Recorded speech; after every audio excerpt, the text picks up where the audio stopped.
Welcome to Johnny's Car Care and Reviews. We're going to be talking about huge changes coming to the Ford Maverick, the Ford Ranger, the F-150, the Bronco, the Mach-E, as well as the Lightning. So we're going to be going through Ford's most popular models to talk to you about changes I really think it'd be great for you to know to help save you thousands, to help avoid ordering complications, mishaps. I wouldn't want you waiting half a year or a year for something, for example, that won't exist or will exist at a much further time, because these days got to watch out what you get told at the dealer.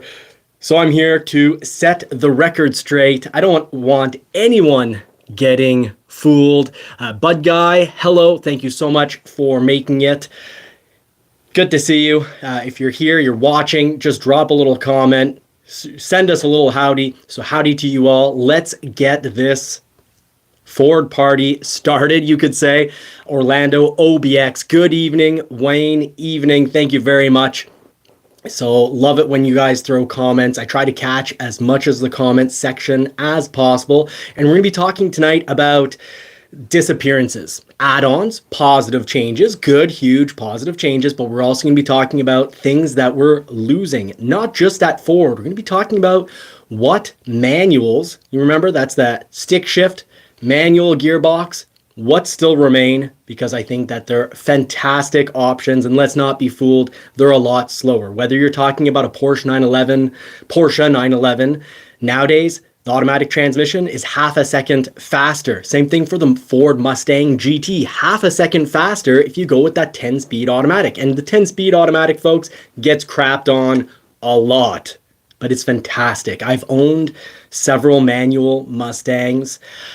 My brother still has one, drove it recently. It's a whole lot of fun. Manuals are great. It's a lost skill, and it needs to stay. It's great, but it's not like in the 90s, 80s, 90s, early 2000s, where people would take a manual to save fuel, and they'd also take the manual because it was the fastest option.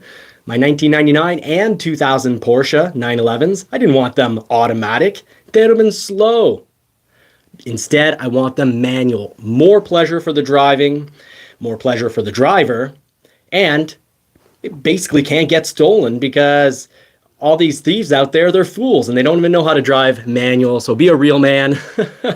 Make sure you still know how to drive a manual. So let's get to the show. We're going to be talking about changes. So these are positive changes. These are also negative changes. What we're losing, what I highly suspect we're losing. So I don't want people waiting around thinking they're going to get something when it's just not going to happen. I also got a few bombshells to drop, a bombshell or two for the Ford Ranger, a bombshell or two for the Ford Maverick while we go through all the various changes. I'll show you how not to get fooled. So let's get started right up.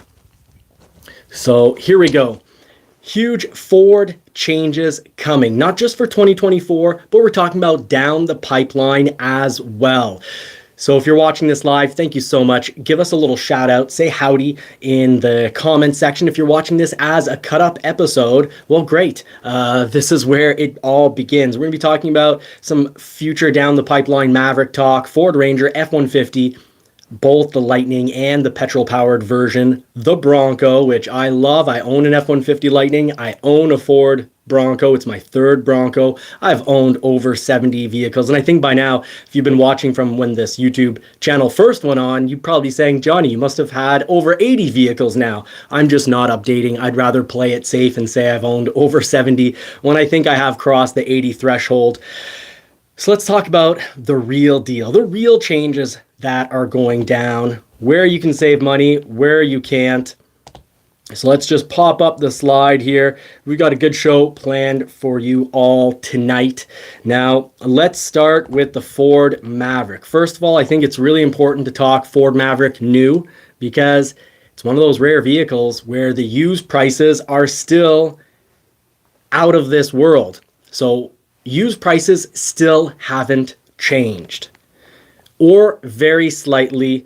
These vehicles are selling for generally used a good amount more than the original MSRP. And you can get, that's manufacturer's suggested retail price. You can get that, folks, if you order the vehicle and you follow my simple steps. Ideally, watch the whole video I did on 10 ways to not get robbed by the dealer.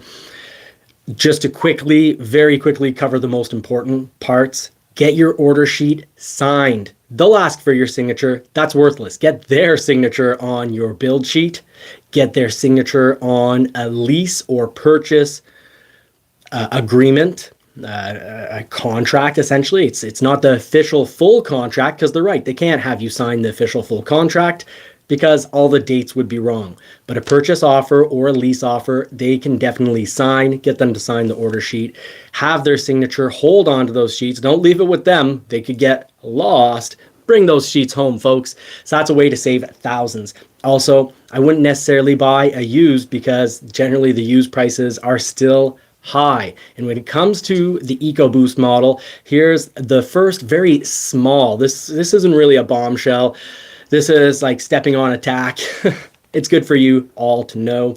As dealers, many dealers will start to have available EcoBoosts, because we're going to serve all the EcoBoost orders at many dealers. Not all dealers. Your area might be hungry or starved for Mavericks for another couple of years. But be willing to look on the internet, make phone calls. Come late spring, early summer 2024, you'll be able to get a Ford Maverick EcoBoost right off the lot. Now, a hybrid, there will be the occasional one, but there won't be enough for the prices to be reasonable on these. So an EcoBoost will be reasonable. We've got, I just want to say prost to everyone. The WB, thank you so much for joining. I wish you good luck as you wait on your Corvette. Corvette prices, like many vehicles, have started coming down, but not for our Ford Maverick that we love so much. So Ford Maverick, they can be a year old. They can have, 10, 30, even 40,000 miles on it and still be at that window sticker price. So covering the changes, it's one of the reasons why covering the changes on this model is pretty important. Here's another one. These are 22s, folks. These are very, very shortly 2-year-old vehicles. And, that's a luxury package. Of course, it's an EcoBoost. All-wheel drive, didn't even have to look. I knew it was going to be an EcoBoost. Barely any used hybrids available. People are holding on to them because people are loving them. Contrary to so many videos that you would have seen early on, this is not a CVT transmission on the hybrid. It's an eCVT. It's a planetary gear set. It's almost identical to what you'll find on a Toyota Prius, and it is extremely reliable. Now, the 2-liter transmission, the transmission that's attached to the 2-liter, so that's 250 horsepower, 270 pound-feet of torque, or 257 horsepower, excuse me. There's been a little talk like, can the transmission handle all this power? Sarah Entuned, which I love her show. She's fantastic, covers everything like a good, proper professional engineer. Huge thumbs up to her show. She pointed out that the transmission is maxed at its capacity, and she's not wrong. But we haven't this is the same transmission that you'll find on the Lincoln Corsair. It's the same transmission that you'll find on the Ford Edge, the Lincoln Nautilus. And these transmissions have been great. It's essentially the same transmission you're going to find on, but basically Ford has a 2-liter turbo. They've got that transmission, and it has been tough. We haven't had major problems with it. We haven't even had minor problems with the transmission.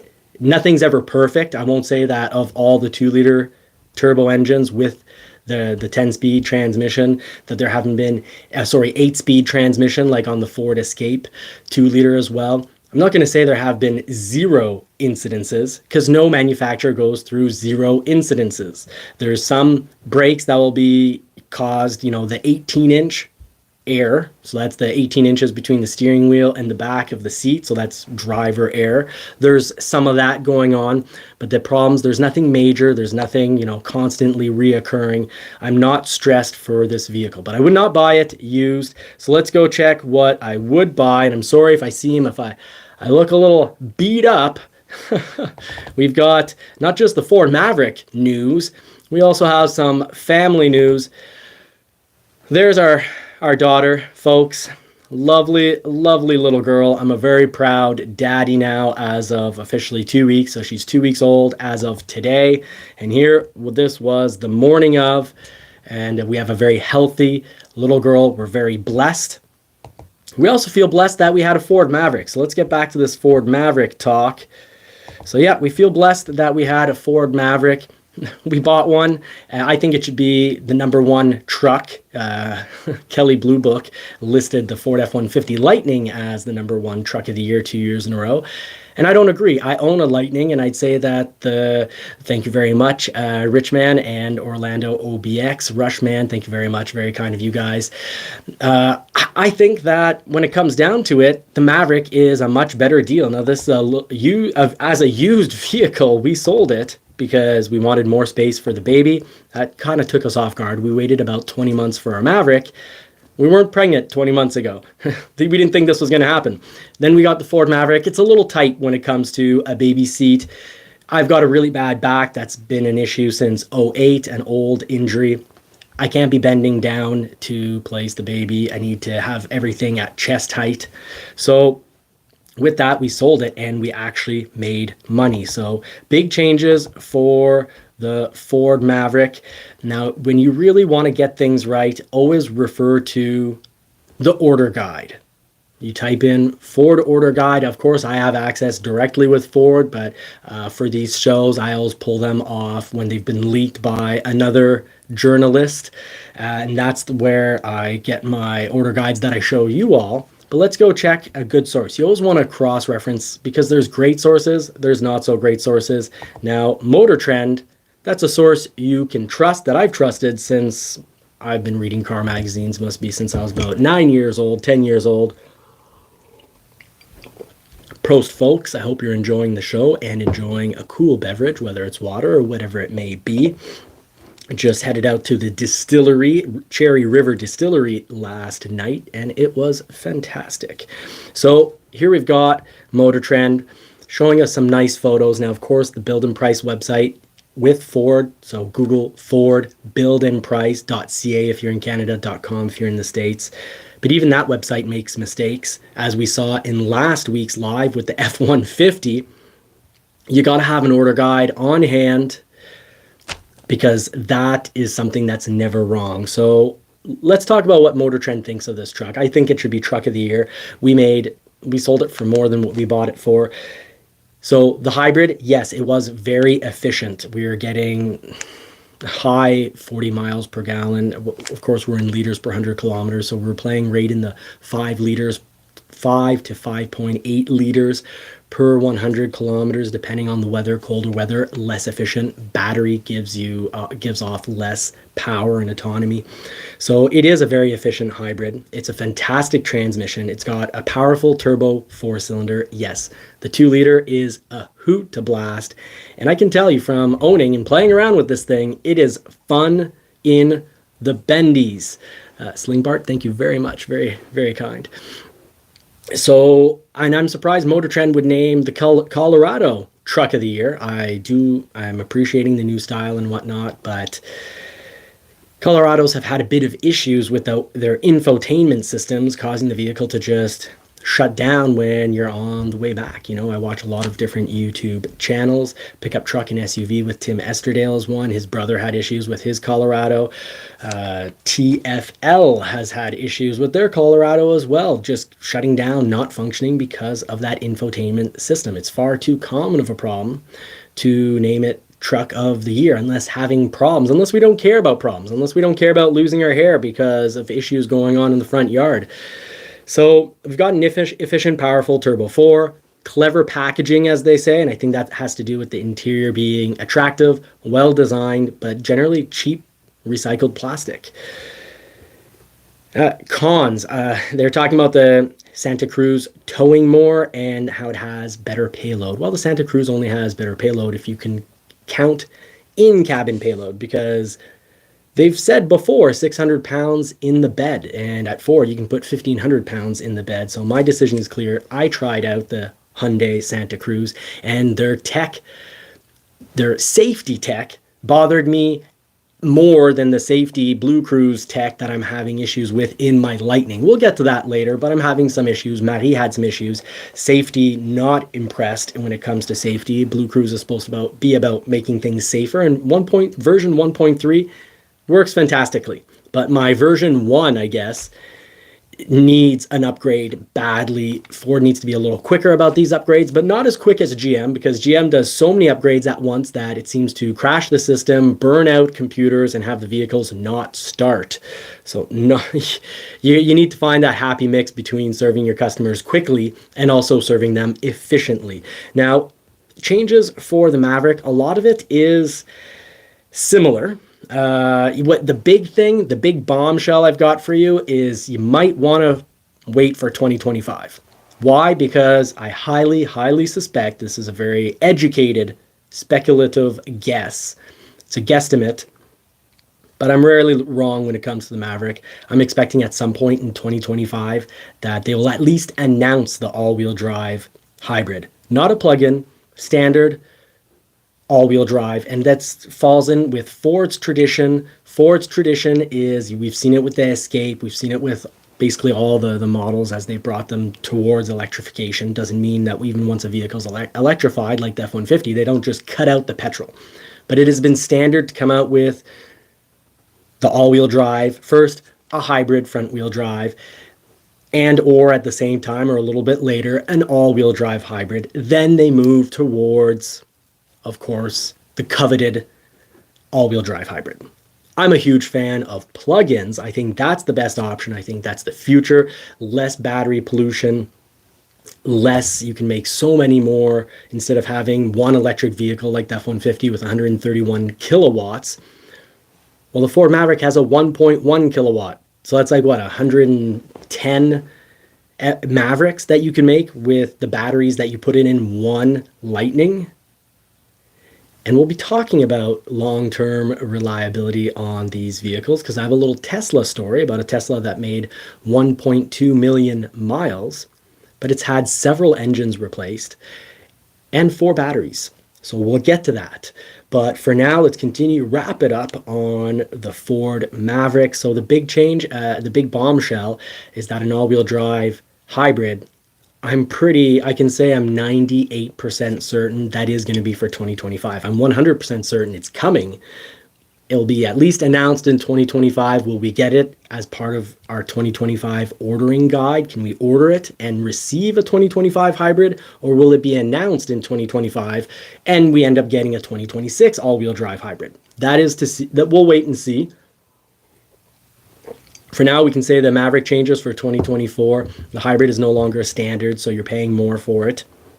You've got your 2-liter turbocharged 4-cylinder engine with the 8-speed transmission as the standard engine across the line. Remember, the tremor is still around for the Maverick, being cut out for the Ford Ranger. We'll get to that for that episode, but it's still around for the Ford Maverick, and it's fantastic. You get a more aggressive differential gear in the back. You get a higher tech, better gripping off-road rear end. So that's fantastic. I love the tremor option. I'm almost thinking of switching my Lightning for a Maverick tremor. But we'll have to see what happens. Now, a minor change is that we have the 400-watt inverter as a standalone option.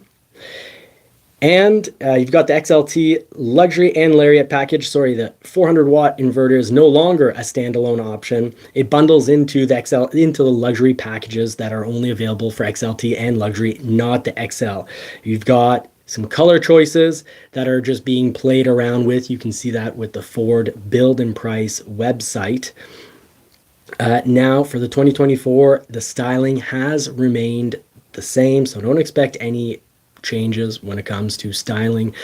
You'll have some minor changes when it comes to the mid-model refresh, and then the big change, probably 2030, right around, we'll have a major overhaul of the vehicle. That's where you'll see major changes. The platform will change, the styling will completely change, but we'll have a minor visual change somewhere between 2026 and 2030. And I'm sorry, I'm thinking 2030 for the Bronco. So I'm hoping one of our long-term viewers for the Maverick can remember what I've covered months ago, because months ago I did cover the year we should be getting an overhaul for the Maverick, but usually a platform change occurs every 5 to 8 years. So 5 years minimum, it's as fast as you'll have a major overhaul, meaning if it does happen on the 5 year, you usually get some changes on the 3rd year, minor visual changes.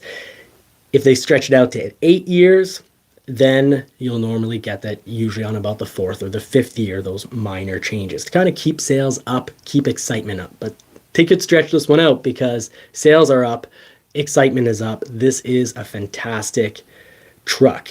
Now, other minor changes is that you have the XLT models. They have the modular hard drop-in bed liner, part of the luxury package. So year to year, they remove it, they add it back in. That's why we need to stay up to date with our Ford order guide, because when they make these minor changes back and forth, the Build and Price website sometimes can be a couple months behind. It can miss this change that you'll find on the order guide. Now, the big change, many small changes, I'll say, kind of makes it feel like one big change for the Lariat, is that the Lariat luxury package, of course, with the spray and bed liner, that's how you'll get your black painted mirror caps. It's also how you'll get your wireless phone charger, but many people in our Ford Maverick community here at Johnny's Car Care and Reviews have a little hack for you. You can buy an aftermarket adapter to get to plug in to the vehicle to get the vehicle to be wireless. So hopefully someone in the comments section will drop that off. If not, you can research it on Maverick Truck Club. And of course, the Ford Copilot 360 with active driver assistance features, such as Ford Copilot 360 Assist. There's now the Assist package, but the luxury package comes standard with the Copilot 360. So that is great if you're looking for those safety features. Now, for the Tremor package, almost no one ordered and paid the extra amount for the appearance package, which I originally had said, think about before you spend that money, think about it. You're paying for stickers. So now the Tremor, its minor change is that the off-road oriented trim comes with the hood and door decals, and you can choose to delete them. So important, if you're ordering a Ford Maverick Tremor and you don't want to have those decals, you need to make sure your order has it deleted, because if nothing is written, it means it's going to come with the hood sticker and the side stickers. If you don't like those stickers, let's say you're someone that likes to go the old-fashioned way and wax your vehicle yourself with a paste wax. Well, those stickers are going to be a pain in the rear end. You're not going to want them there unless you're paying someone to wax your vehicle, or you watch one of my videos, my how-to videos for using ceramic spray-on detailers. That's the spray-on ceramic detailer. They're so easy to use, and if you get the right product, one of the products I use, you won't have any issues with the stickers. Heck, you can put it on the stickers, you can put it on the plastic.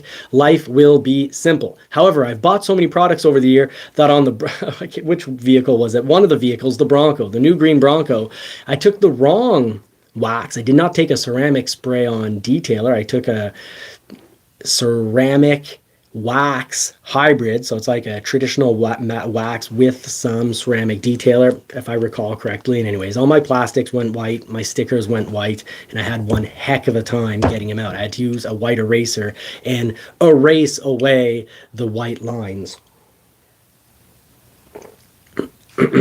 Now, those are your big changes for the Ford Maverick. I think it's a fantastic value. Prices, we can look up prices in another video. We can do another build and price for the 2024. But just quickly, so we view those really quick. 2024 Ford Maverick build and price. If you're following along with what's going on the TV, I'm showing you how to make sure you get the right price, because some dealers, they're not going to tell you that they've slid in some file processing fees, some administration fees, some dealer fees. How do you know if they're there? You have to do a little work on your own. Remember, don't put off what you can do today for tomorrow. So before you shop your vehicle, shop it online. And I think there's a huge benefit to getting into a good dealership with a good sales individual, they can make you think of things you hadn't thought of, ask you questions that make you reflect, and sometimes people end up with a very different vehicle, either much less equipment than they thought they needed or more equipment based on the questions they get asked. I often hear people who've shopped, they're cross-shopping between a Tesla and a Mach. The only reason they don't buy the Tesla is because of the horrible experience of just being thrown keys and say, go look online. There's definitely a benefit. Now, I'm a huge fan of the Ford Maverick. I'll let you know if that ever changes. But now the price increases that we've had isn't anything that's going to scare me away and completely change my mind about the Ford Maverick. So these are the prices you should be paying your Ford Maverick. If you go with the XL and you're wondering, if maybe you're thinking, it can't possibly be enough equipment for me. Ford Order Guide 2024 Ford Maverick. You get that order guide, your dealership. You could be at the dealership and ask them to print off. Generally, it's the first few pages that you need, but you'll want to look at the standard equipment on the XL, the XLT, and the Lariat. It's one page. You read through it and you'll know if you're on the vehicle that's the right fit for you. I'm telling you, folks, I save on a regular basis. I save a lot of people thousands of dollars because they're like, I need a Lariat. And we talk and they actually are very happy with an XLT. So you might not come across someone at a dealership who wants to get you into the right fitting vehicle, but I see this like a pair of shoes that you're going to wear anywhere from 1 year for the next 20 years. I think it's so important to get into the right pair of shoes to avoid deformed toes, and in the case of a vehicle, some great miscomfort. And it's just about doing the right thing, being ethical, treating people like family, treating people how I would want to be treated. I think that's a good way to go through life in all our interactions with other humans, in hopes that that treatment comes back to us. So an XL starts at $23,400. Now, I sometimes get thrown off by the website. I'll go, view details, for example. You read the little comment section, that's great. But what you'll really want to do is, when you start your build, no, I don't have Marie here. She's sleeping with the baby on the couch. Actually, just as the show was starting, she was getting into feeding. But you can go through and hit these little I buttons at any point and get full out information. Very, very helpful. The big one, you click on XL here. And once you click on the XL information button, then this is huge. This pops down. And what this is power and handling, interior features, exterior features, safety, Copilot 360. You click on power and handling, for example, and you've got it all there. You have the variable assist power steering. If you don't know what that is, Google it. By the way, it's fantastic. Variable assist power steering used to be the type of thing that was reserved for high-end vehicles, really high-end vehicles, 20 years ago, 15, 20 years ago. So essentially, it's like an electric steering wheel. So your ratios can be modified based on your speed. So basically, it's easier to turn in a parking lot, but not oversensitive at high speed. So fantastic. You can go through the whole list, see exactly what's on that XL. Maybe that's the right fit for you, and you save thousands of dollars. So let's not assume, because we know what happens when we assume things. You make an arse of you and me. So you need to just go through. There have been some color slashes on the Maverick when it comes to the XL. But you can see them all right there. Pick the color that works for you before going into the dealership. That way you can focus your time and energy on the road test and making sure you get the right price. Now, again, the big bombshell, I highly suspect, educated speculation, 2025 minimum condition getting announced, the all-wheel drive hybrid, but very possibly being able to order it. When the order guide for the 2025 does come out, it will be under on page 1 under changes. So we've covered the show for the Ford Maverick. If you're watching this as a mini episode or a live, either way, please hit the thumbs up button. Share this information with anyone that you know that could benefit from an affordable truck That's going to save them thousands compared to all the other trucks. This is also a lot less expensive than a Hyundai Santa Cruz. It's way less expensive than a Honda Ridgeline. It's more fuel efficient than all those vehicles. Folks, it is the best truck you can buy. You got an XL at $23,400. Of course, they've got the shipping and handling, you could say, the transportation, destination charges. So that price goes up once you hit the calculator. You go into the build and price, you click here, you go into the build and price, you hit the calculator at the top, and it'll actually show you the real price. You've got the XLT starting at 26,315, and you have the Lariat at 34,855. I think the sweet spot, the best possible vehicle here is the right here, the XLT. And if you're doing a lot of hot city driving, buy the hybrid. Wait the 8 to 12 months to get your hybrid. Wait times are going to be less at most dealerships than they were. Maddie had 20 months to get hers. Many of you are going to be waiting only 6 to 12 months. Some of you are going to wait a year and a half. 2-liter EcoBoost, little secret at dealerships that don't have much of a waiting list like mine, 4 months. 4 months, max 5, you've got an EcoBoost unless you're unlucky. Of course, it's crazy. Sometimes some get built within a month, but then get stuck at one of the destination transportation hubs for 2 months. That has happened to me on a Maverick. It's happened to me on several Super Duties. It hurts. It's always, of course, the dealership's fault. Always the sales guy's fault. But hey, that's what we're here for. Now, let's say we click on start your build. I personally would be taking a Tremor. I think that is such a sweet truck. I would probably take it avalanche color, not cactus gray. I've seen it too much, but we've got terrain, and that's right, a change. Do they still have avalanche? Is it gone? Yeah, so I go terrain. It's just a little darker. Orlando OBX, congratulations for getting yours scheduled. Thank you for keeping us updated for your Bronco. Now, you got the EcoBoost. I'd throw on, advanced four-wheel drive. Very cool. We'll talk about that when it comes to the Bronco talk tonight. You see, Ford's website is honest. They're saying if you add Tremor, you're going to be taking Ford Copilot 360 package, and that's why the price is going to go up $6,365. So let's not get fooled. We saw advanced four-wheel drive, and you're like, oh, $2,220. I'll take that deal. Well, at least the site's honest. It's like, actually, if you take that, that means you have to go Tremor. Tremor costs X amount of dollars. You click the little information button, and it'll tell you what the Tremor is and everything that it's adding. If we waited for it to load, it should tell us the added price for just that option as well, or you can find it on the list. But at any time, you can click, basically, just so that you know. My personal build would be, yes, I'd take advanced all-wheel drive. I want a Tremor. At any time, you can hit the calculator at the top, and you hit that calculator. First of all, let's just point out how good the Tremor here looks.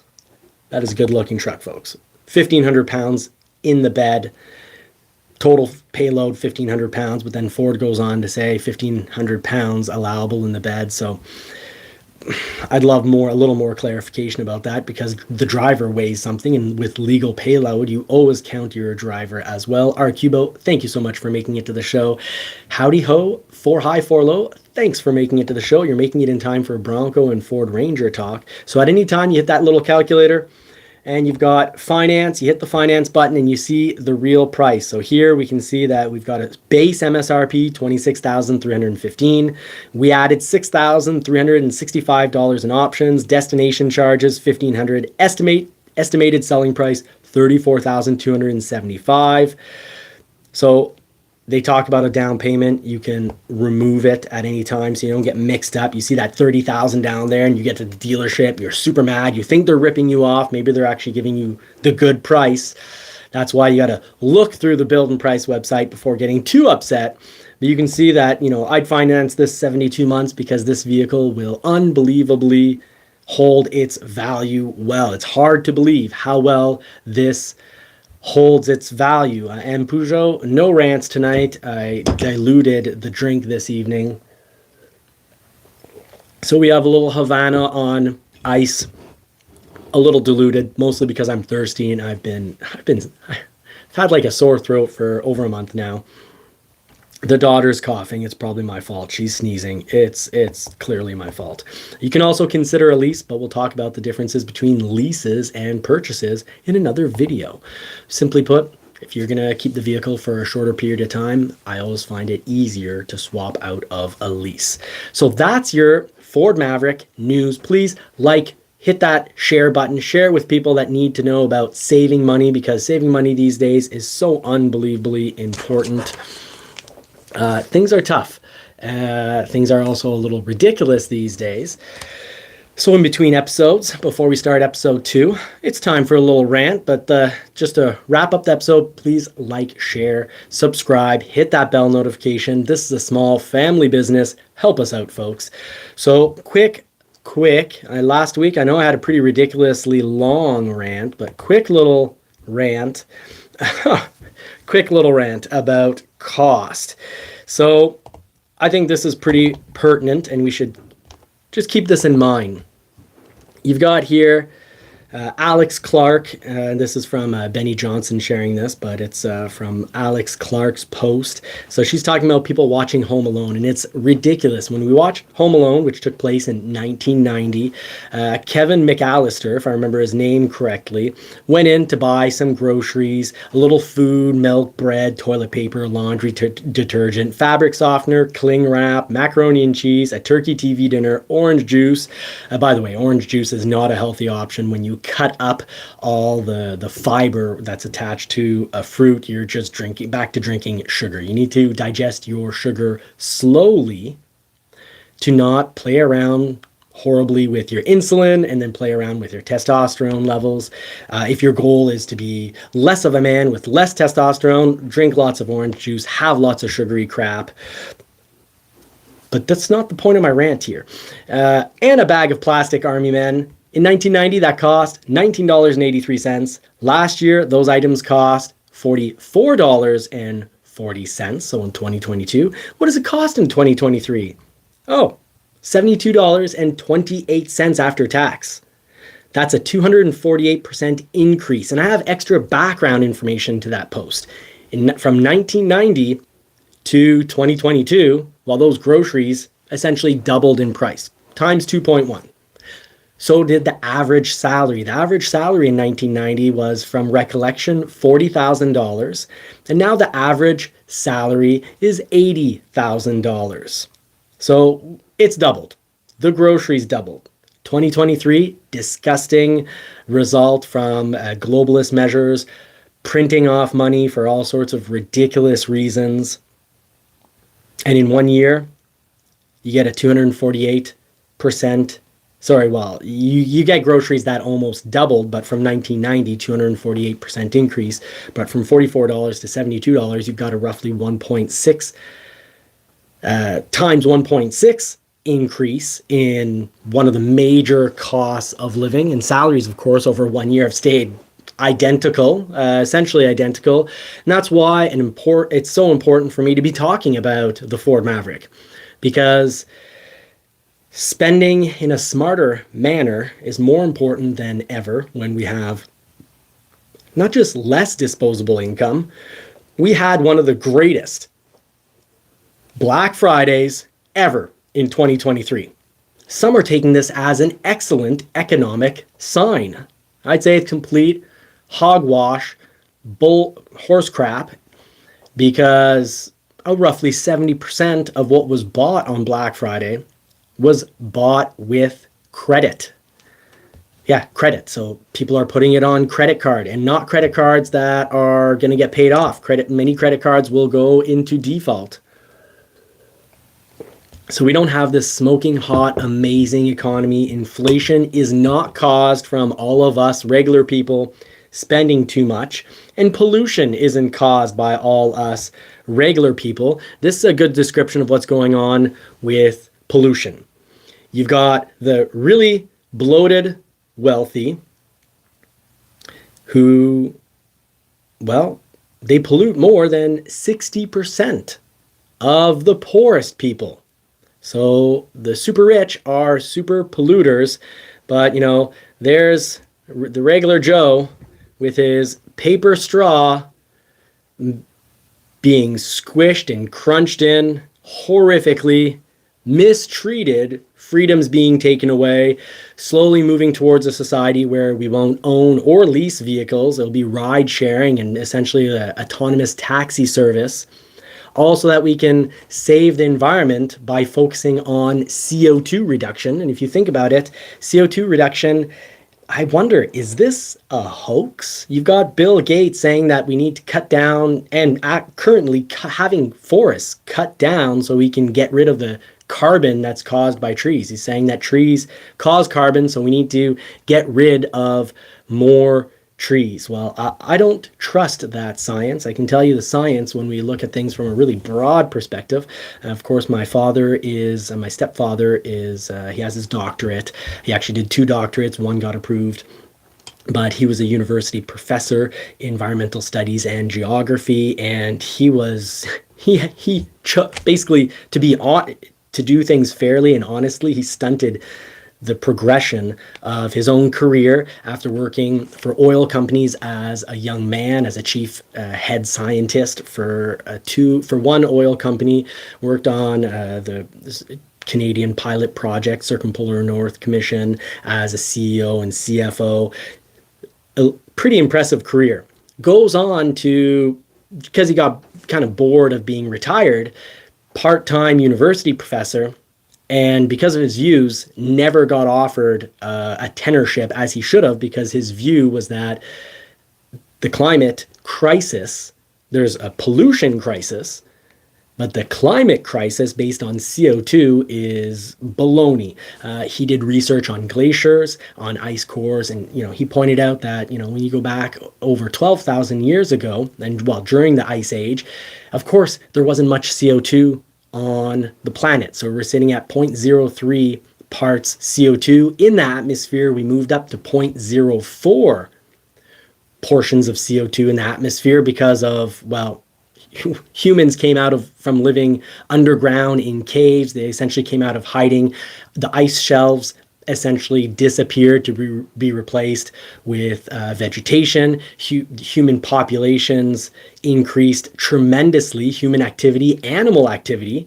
So animals create CO2, humans create CO2. The world came back to life. So we went from 0.03 to 0.04. And if we ever go below if we hit 0.02 parts carbon in the atmosphere, all that vegetation dies. So we're closer to vegetation, human extinction because of not enough CO2, because of Bill Gates ensuring that 4 billions of trees get cut down because they're a cause of CO2, when in reality their CO2 sucks. They absorb CO2 and produce oxygen in exchange. They are our friends and they need to be respected, and we need to probably stop cutting down billions of trees for toilet paper and switch to bidets, like just $80 toilet seats that clean you with water, clean you much better. But no, we don't actually have solutions like dealing with super polluters, the 1%, the super rich on this planet. No need to deal with them. Billionaires, private jets, Taylor Swift, private jetting a couple times a day. We shouldn't focus on that. What we should focus is taking away your vehicle. And part of the way they're doing that is by these forced price increases. Companies are always going to do what they can to survive. That's a CEO's job. Survive, get your bonus, live to tell the tale another year. And they have to switch to electric. They have to move towards autonomous driving vehicles. They have to move towards ride sharing. They can't afford, because of fines, carbon taxes, they can't afford to sell hundreds of thousands of F150s that we all love, which don't, they create CO2. We need CO2, folks. That's what the trees eat. The trees need it. We just need to ensure that we have more trees, not less trees. So where we're going is prices increasing on the vehicles we love to be replaced by vehicles that not all of us are really appreciating in a whole lot. And that's if we even get to drive vehicles, because there are some people that will read between the lines and look at the globalist agenda for 2030 and realize that by 2030 and on, the goal is to have tremendous decreases in the percentage of people who have private ownership over vehicles, your home. So forget about generational wealth and being able to pass something on to your son or daughter. Already, young people are having a horribly tough time buying a house because, well, it's wild. There's trillions of dollars being poured in by corporations that at the end of the day are owned by BlackRock, Vanguard, and State Street to buy up private homes, private residences, single family residences, whether they're condos or bungalows or duplexes or houses. They're there to buy and then rent to us, getting rid of generational wealth. And really, what is freedom? Freedom is the ability to choose and how do we choose? By spending. So all I have to say to y'all is when you spend your money, realize that's basically the only real vote we have left. So before you buy something, think about whose agenda and whose agenda is it benefiting? Who is it benefiting? I'd say try to buy from one of, whether Canada, the US, or Mexico. There's a trade agreement, usually something made in Canada, the US, or Mexico will have gone back and forth between these three countries. These three countries are going to be working very hard to be able to compete with China. And by the way, all our environmental policies on factories just send the jobs over to China, where they pollute as they wish, because they're all about burning coal. Burning coal, and the real issue and the real danger, one of them, besides nuclear waste, is plastic waste and what we put into our water system, such as excessive birth control and hormones in our water, excessive hormone changing products in our processed corporate food. So please try to buy from your local farmer and try to buy a Ford Maverick. So I can tie this back into buy a Ford Maverick while you still can, because it is a very affordable truck using recycled plastic for most of the interior. So that's how I'm tying this back in. M. Peugeot, you got your rant. Maybe it was a joke. Maybe you actually dislike the rants.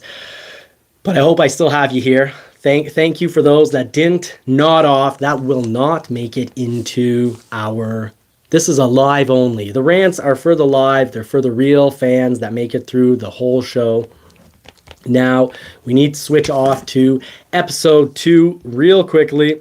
So if we have time tonight, I'm going to tell you about some things that I love and hate about my Lightning. This vehicle so far, until it gets its update, I'm going to say it's dangerous. I'm very frustrated with it. The wife could have been in a serious accident, and I'm very, very disappointed. She's not here to tell this story tonight because she's taking care of our baby. But the baby would have also been involved in this accident. I'm very, very frustrated. I want my Blue Cruise 1.3. As a Lariat owner, I've got it for 3 years. If you buy lower trims, often Blue Cruise on the lower trims, you'll have it for 3 months. I'd be glad to see it gone. But right now, if I want my adaptive cruise control, I have to have the Blue Cruise there as well. As far as I know, I've played around in the options, and the Blue Cruise disappears if I remove adaptive cruise control. But I love adaptive cruise control. Lane centering is always present. I love lane centering.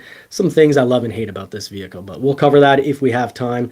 I promised in the title of the show here, huge changes coming. So let's put this back up as we move into our next model that we're going to be talking about, huge changes. So episode 2, huge changes. So let's start it up. All right, welcome to the show, folks. Johnny here for Johnny's Car Care and Reviews. Please hit that thumbs up, subscribe button. Don't forget the bell notification so you don't miss out any important information and ways to save thousands. Because I'm an insider, I know how to deal with dealers, so you save thousands of dollars. These are huge changes coming. We just covered the Maverick in a previous episode. Now we're going to be talking about the Ford Ranger. I've got one on order.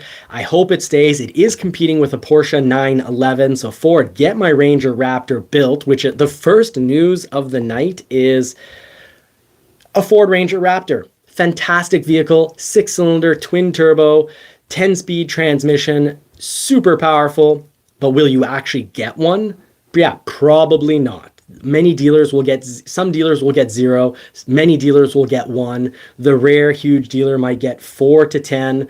But you need to ask your dealer, will I actually get this vehicle? And really, any Ranger you order, ask the dealer, what number am I on your list? And maybe they haven't been keeping track because they don't have that many. We don't have that many. You should get it within 6 to 8 months is a fair answer that I would accept. Ridgeview, thank you so much for being our moderator tonight. You're fantastic. TN Bubba, thank you so much for being in the show. Now, major changes to the Ford Ranger.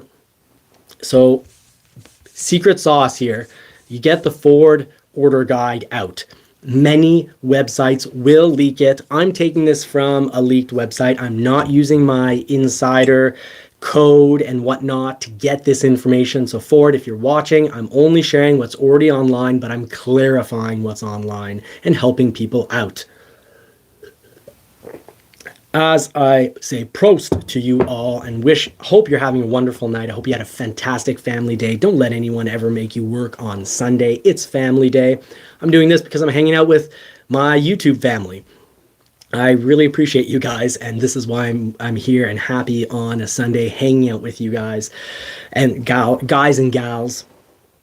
Now, changes for the Ranger Raptor. The big change is you're probably not going to get it, so make sure you ask the right questions. I might not even get one because my dealership had an individual order one after me, but we always, of course, favor our customers first. So we'll put a better priority code, a lower priority code 10 for their order, telling Ford, yeah, this customer, they're important. And I'll get a code 19 because, well, I've already been blessed by so many vehicles from Ford.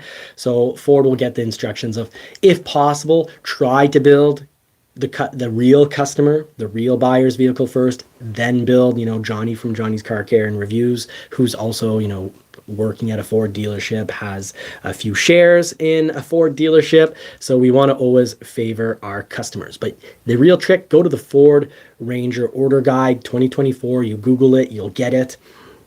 And here, first off, big thing we can see right here. What are our models? XL, XLT, Lariat, and Raptor. Okay, so I've ordered a Raptor, and if I really want to make sure I'd get it, I'd scrap my Raptor order.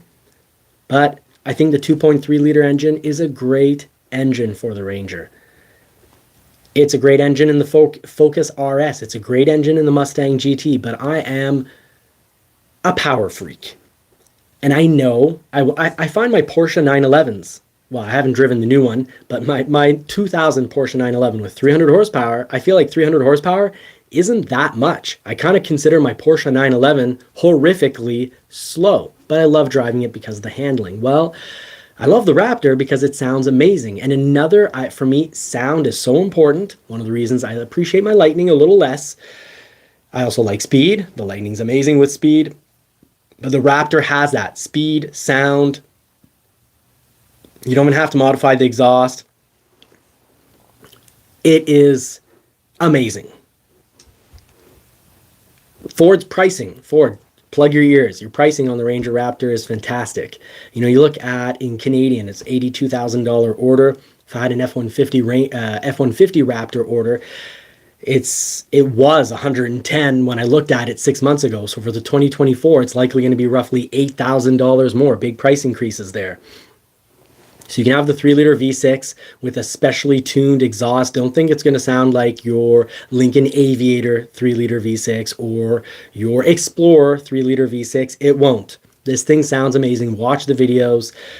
Great coverage by Dave from All Terrain Nation. Really appreciate my friend Dave over at All Terrain Nation. And you can see from the order guide, what are the changes? They say exterior, no changes. Obviously, there's some major changes from the 2023 model. Major changes. So you need to go look at the pictures. We'll look at them together. New colors, shelter green metallic, only on the Raptor. Interior comfort, it says nothing's changed. Major changes to the interior. We'll go check that out. But the big bombshell I've got for you is right here. Packages and options deleted. This really hurts, folks. and I've got some important things to share here. The Tremor off-road package, they're saying it's deleted. It's one of the best packages you could have. Okay, the Raptors come out, but it's unbelievably limited. It's going to be very, very hard getting a Ranger Raptor. I'd say probably every dealership is sold out and has a waiting list already. So I always find the Tremor to be an amazing value. It's gone for the moment. Black appearance package gone. That's fine because the sport appearance package is now standard on the XLT. You've got Splash package gone. That's fine. Splash Jungle Edition, fine. FX2 package, fine. It's gone. STX Special Edition package, it's gone. Well, that's fine because the sport appearance package, for 2023, which you paid extra for to remove all the chrome, well, now having the vehicle look great is just standard. Well done, Ford. Thumbs up. XL Chrome appearance package, that's gone. Great. Bed utility package, gone. I'll hear it from 50 and 60-year-olds. Oh, I don't want chrome. That's out of style. It's really out of style. Maybe it'll come back in a few years. I know I like an F150 on 20-inch chrome mags only because we haven't seen it for so long that it's starting to be kind of cool again. But I think bronze wheels will be the next push. As we can see for certain models like the Bronco. Now, that's how you can get your real down low for the Ranger to make sure you don't overspend. A way to save thousands, a way to appreciate our channel and appreciate our help for saving you thousands. Hit that thumbs up. Hit like, folks. Please hit the like button. Share this with people that need to save thousands of dollars. Before you think you need an XLT or a Lariat package, go to the XL. Cover what is standard. So the Ford order guide, you can find it by Googling it, super easy, and you'll find out what is standard. So a dealership can't charge you saying, oh, well, the 2.3 liter with turbo, well, there's a cost to that, and they just type it in. Dealers can type in whatever they want. They can make up options. They can invent options, which really it's just a dealer fee. So I could go into my system if I was a not honest guy and put 2.3 liter with turbo, $1,000. It'll show up on your purchase offer. If it's a lease, it won't even show up later on when you have your full contract. And let's see our Cubo. We've got a question here. Any idea when the 2025 Maverick information will start showing up? No, not yet. I am sorry, our Cubo. I can speculate that'll probably be May or June, but it's a ways off. Now, read through it, find out what works for you. What I think is pretty cool is the XL is very equipped. Ford is giving us an extremely well-equipped vehicle. They're giving us, for example, remote keyless entry with remote tailgate lock as a nice option. Yeah, as standard. This is, standard equipment. So you look through this and you read through it and you're like, wow, I'm getting a lot that's standard. So you can look through it. For example, some big changes, the 8-inch digital instrument cluster. That's the one. When they say 8-inch digital instrument cluster, I know it's easy to be like, what are they talking about? And we think they're talking about the center console. No, the instrument cluster is the one behind the steering wheel with the instruments for knowing your speed, your revs per minute, RPM. It comes standard with a 10-inch display in the center stack. That's bigger than the previous big screen. So 2023, you could get an 8-inch screen if you paid the bucks for it. Now you got a 10-inch display standard. So this is a fantastic vehicle. Now, the big ones that we need to talk about, this is huge. These are my favorite options. Standard on an XL, advanced driver assistance systems include headlamps, automatic on-off, auto high beam, so your day and night lights, automatic. Your auto high beams at night, high beam, low beam, you drive into town, there's lights, there's a detector that'll detect the luminosity levels. It'll see that you're in town because there's more light coming in or from a vehicle coming your way. It detects there's extra luminosity. You go above a certain threshold, it will automatically turn off your high beams and go into your regular night lights. So you don't behave like a typical BMW driver. I almost started that word with a J. Driver. Pre-collision assist with automatic emergency braking. Analog rear view camera, of course. Cruise control, lane keeping aid, post-collision braking. That means there's an impact.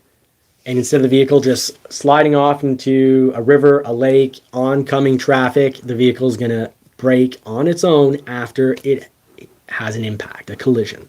So fantastic stuff. So there was a time when GMs, they didn't even have a radio as standard. Back in 2011, 2012, when they're just after the bankruptcy issues, you had to option in a radio. So Ford, of course, is telling you, hey, we have a radio, because they really want to cover everything. And that's what the order guide does. Prost, it covers everything. All right. Earlier on in the show, we'll keep the question about the powertrain for the hybrid on the F-150, whether it's reliable or not. We'll keep that for when we cover the F-150. Just continue on the Ranger talk. Let's get a nice picture in before I give some bad news. Well, let's just cut right to it, actually. I'll show you a little trick here. Control on your computer, F.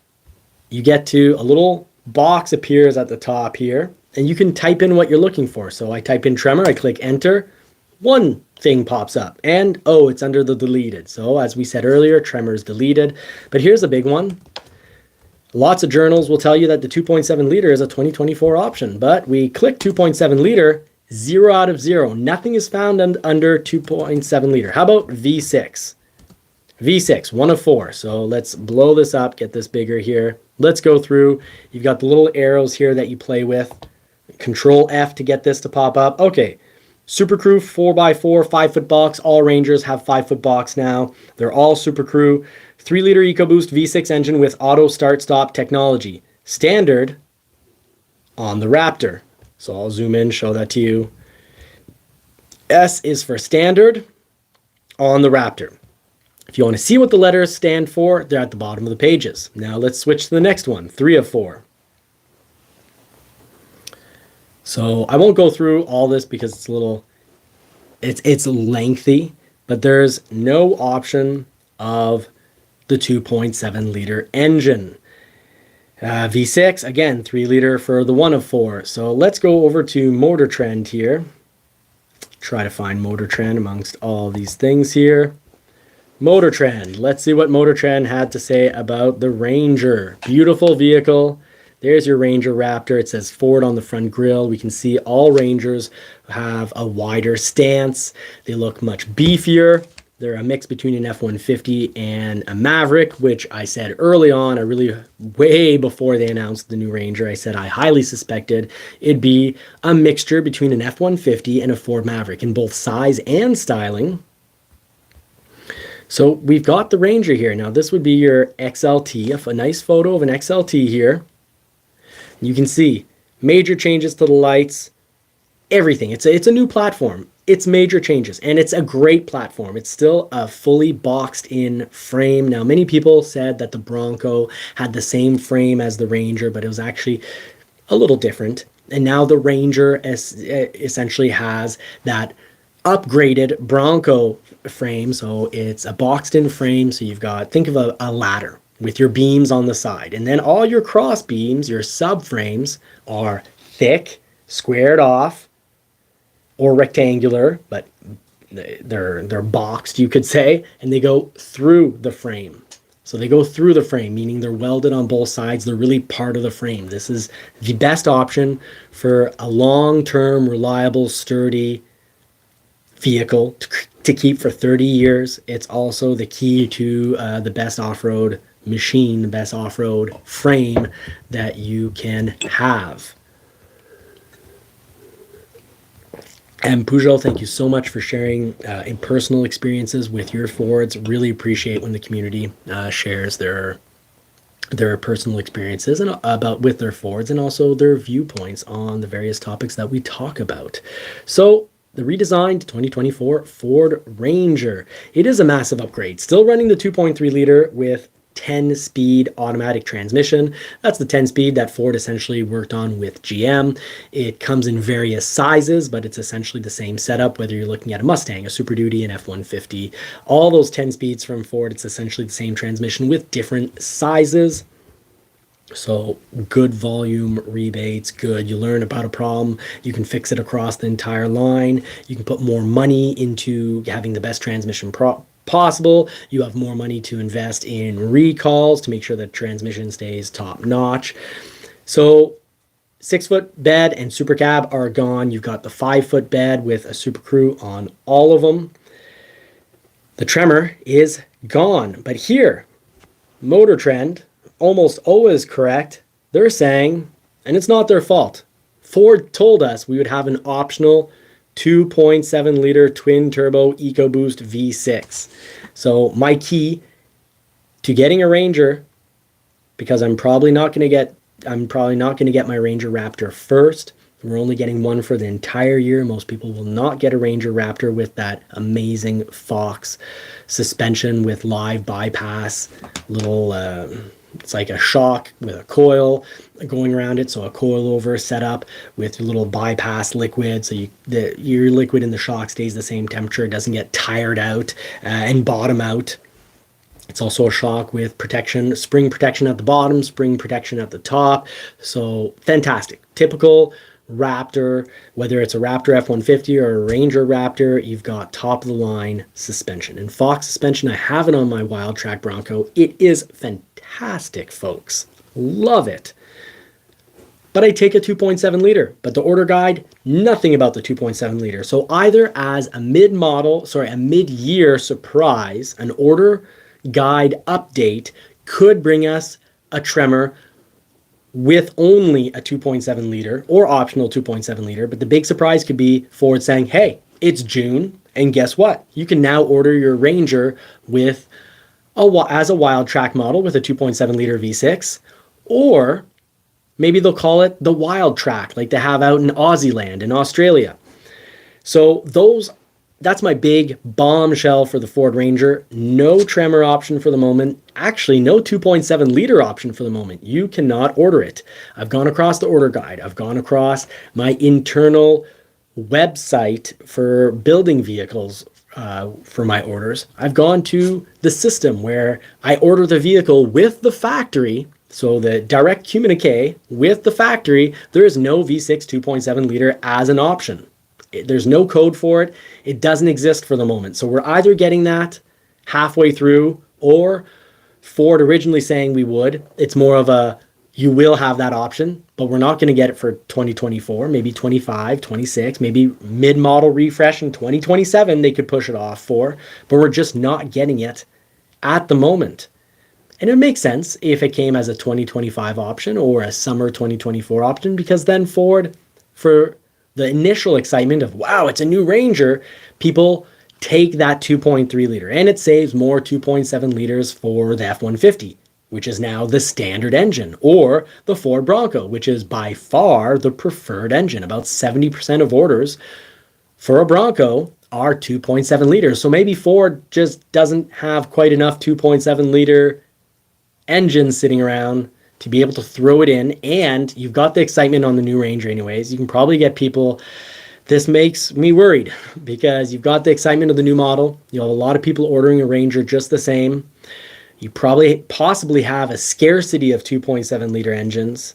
They could use this as a how to reignite and re-excite that ordering and buying process for the Ranger. Think of all the news articles. If they come out with the 2.7 liter in 2 years, in 2 or 3 years, when they do a slight little refresh to the style of the vehicle and say, now here's your 2.7 liter engine, and this is what it sounds like, and video after video of excitement, and everyone on YouTube being like, this is the best thing ever, which, the same YouTuber 10 months later will say it's complete garbage, and that's the cycle of news media, not just YouTube, but all news media. But anyways, I won't get started. I don't have time for a rant. It's already been done tonight for the live. If you're watching this as a mini episode, well, you don't get the rant, so you just get the facts. So the 2.7 liter, unfortunately, could be, worst case scenario, a mid-model refresh option. It has to come with this platform. Kind of has to. Doesn't have to, but Ford promised it. They said it would come with this. Motor Trend, based on what Ford said, is saying you'll get the 2.7 liter, which I think will be fantastic value, making this more desirable and a better value than the Tacoma and the Colorado. And the Ranger, I suspect, is probably going to work better than the Colorado, have less issues. And if there are issues, Ford will pay for them. There'll be recalls. Ford won't say it's user error and make you pay. Now, the Lariat trim comes with a 12.4-inch unit. That's the touchscreen. Sorry, that's the instrument cluster instead. And they're all getting as standard a 10.1-inch touchscreen, which before was only an 8-inch touchscreen. And the upgraded model is the 12.4-inch touchscreen. Instead of being horizontal, it's vertical. So every Ranger, of course, will have your voice command functionality, unlike the Ford Maverick. It'll have wireless Android Auto and Apple CarPlay, and the XLT and Lariat trims also get wireless phone charging. So I think that's all fantastic. They all will have the 10-speed automatic transmission. Even when the 2.7 liter comes out, it's going to have the 10-speed automatic transmission. The Ranger is now 2 inches wider than before, and it shows this thing is looking very beefy. It's a fantastic looking vehicle. See if we can get some photos from out of Motor Trend. Fantastic journal. Motor Trend essentially gets everything right. They check their references, they check their sources, and this isn't their fault. Ford said that it would be there, that the 2.7 liter would be an option, and it's not. The 5-liter, Ridgeview is saying that the 5-liter V8 is a better option. Yes, the 5-liter V8 is a fantastic option. Long term, you can be a little less on time with your oil changes. You can use and abuse it a little bit more. The oil doesn't have to be quite as clean for you to have great reliability. The 3.5 liter EcoBoost and the 2.7 liter EcoBoost are also great engines, but make sure you maintain them. They're super reliable if maintained properly. Regular oil changes, keep that oil clean, folks. So there is your upgraded screen. That's the 12.1-inch screen. So Motor Trend is saying that it's a thorough redesign, obviously. Compelling engine options, well, no, because the 3-liter EcoBoost V6 essentially doesn't exist for everybody. It's either out of price range or just really not available because of low supply, demand high, supply low. Expected hybrid and electric models down the road, absolutely, based on Jim Farley saying that all the icons would get electrified, and that doesn't mean that the petrol options will be gone. You've got lower max payload than previous generation. That's yes and no. That's only because there's not a super cab option. The more cab you have, that's the seating space inside. Well, the more you add on cab, the more weight you add on. So of course, it'd be like if the F150 got rid of the regular cab and then Motor Trend's like, well, there's less payload than before. Yes, but let's put in parentheses, it's because you don't have the same cabin options as before. Yes, the F-150 boasts more capability. It's also more expensive, and the Maverick is more fuel efficient. Yes, but it also has a smaller box. So I think they didn't really know what to say for pros and cons. But what we can say is the Ranger Raptor doesn't need to be the one model that you get. If you have a lot of money to spend, it's fantastic. But the XLT will be the sweet spot. The great value, the best option is save your money for your family. Get an XLT. You'll love it. And if you wait, you'll be able to get a 2.7 liter. Pretty much guaranteed. Now, 10-speed is a good transmission. I know a lot of people go at it on the internet. Look at the Mustang. The Mustang, you save half a second from 0 to 60 miles per hour. Half a second if you get the 10-speed automatic transmission versus a manual. And a Porsche 911, whether it's the regular, the S, or the GTS, you also save half a second in acceleration from 0 to 60 miles per hour or 100 kilometers per hour if you take the automatic. Odd. If you save the same amount of speed between a manual Ford and their 10-speed, and you save the same amount of speed over at Porsche with their automatic transmission, can we conclude that Ford's transmission is incredible? It belongs that Ford's 10-speed transmission has the same speed savings, is as fast in shifting, obviously, as a Porsche 911 GTS transmission. So I think it's pretty obvious that people need to stop wringing the crud out of the 10-speed transmission saying, oh, it's not good. Oh, if only there was a manual. There should be a manual Ranger. Ford is offering you a Porsche 911 quality transmission for no charge. That's big. Now, in Peugeot, I have to support you. Yeah, the Maverick's not going to get an 8-foot box in a regular cab. So stop waiting for it. Stop dreaming. Buy something else, or just buy a Ford Maverick and live with the 4.5-foot box. Put that tailgate at a 45-degree angle. Know that you can put 300 pounds on it if you've attached it and put it at the 45-degree angle, that tailgate, and you can have 4x8s in there. It can be a fantastic box. Yes, there'll be some compromise, but that's what life is. Life is compromise. You get an 8-foot box in F-150, guess what? You have compromise too. You're either, your family's not fitting in there. You can't have more than one friend. And if you only have one friend sitting beside you, well, then it's a little awkward anyways, because sometimes you run out of conversation. There's no one sitting in the back to get the conversation started on a new topic. So life is compromise. Nothing's perfect. If you sit around saying, I would buy if, you're probably the person that will never buy new. You're probably the type of person that will always buy vehicles that have been accidented and rebuilt, or you buy 15-year-old vehicles and you say it's because the new ones aren't any good because they're not offering what you want. Well, Scotty Kilmore, it's probably because you just don't want to buy a new vehicle, even though you're super rich, you just don't want to spend that kind of money on a new vehicle, and that's fine. Just say it. Be honest about it. You're too financially intelligent to spend money on a new vehicle, and let's cover that shortly, because I want to cover quickly some changes to the F-150, some changes to the Bronco, but then we will cover vehicles that lose the greatest amount of value and vehicles that hold the greatest amount of value. So those vehicles, I think it's really important when we're shopping to think about resale value. I want to get there. I can't promise you it'll be at this week's live. Let's see how long the Bronco information takes. So let's get right to that. So right here, time marking, because I don't have Matthew Piai here to help me.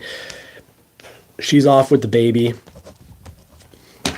So let's timestamp this. Episode 3, changes to the Ford F-150. Now, if you were watching last week's live, thank you so much. We covered really a build and price on the 2024 Ford F-150, but there are some big changes.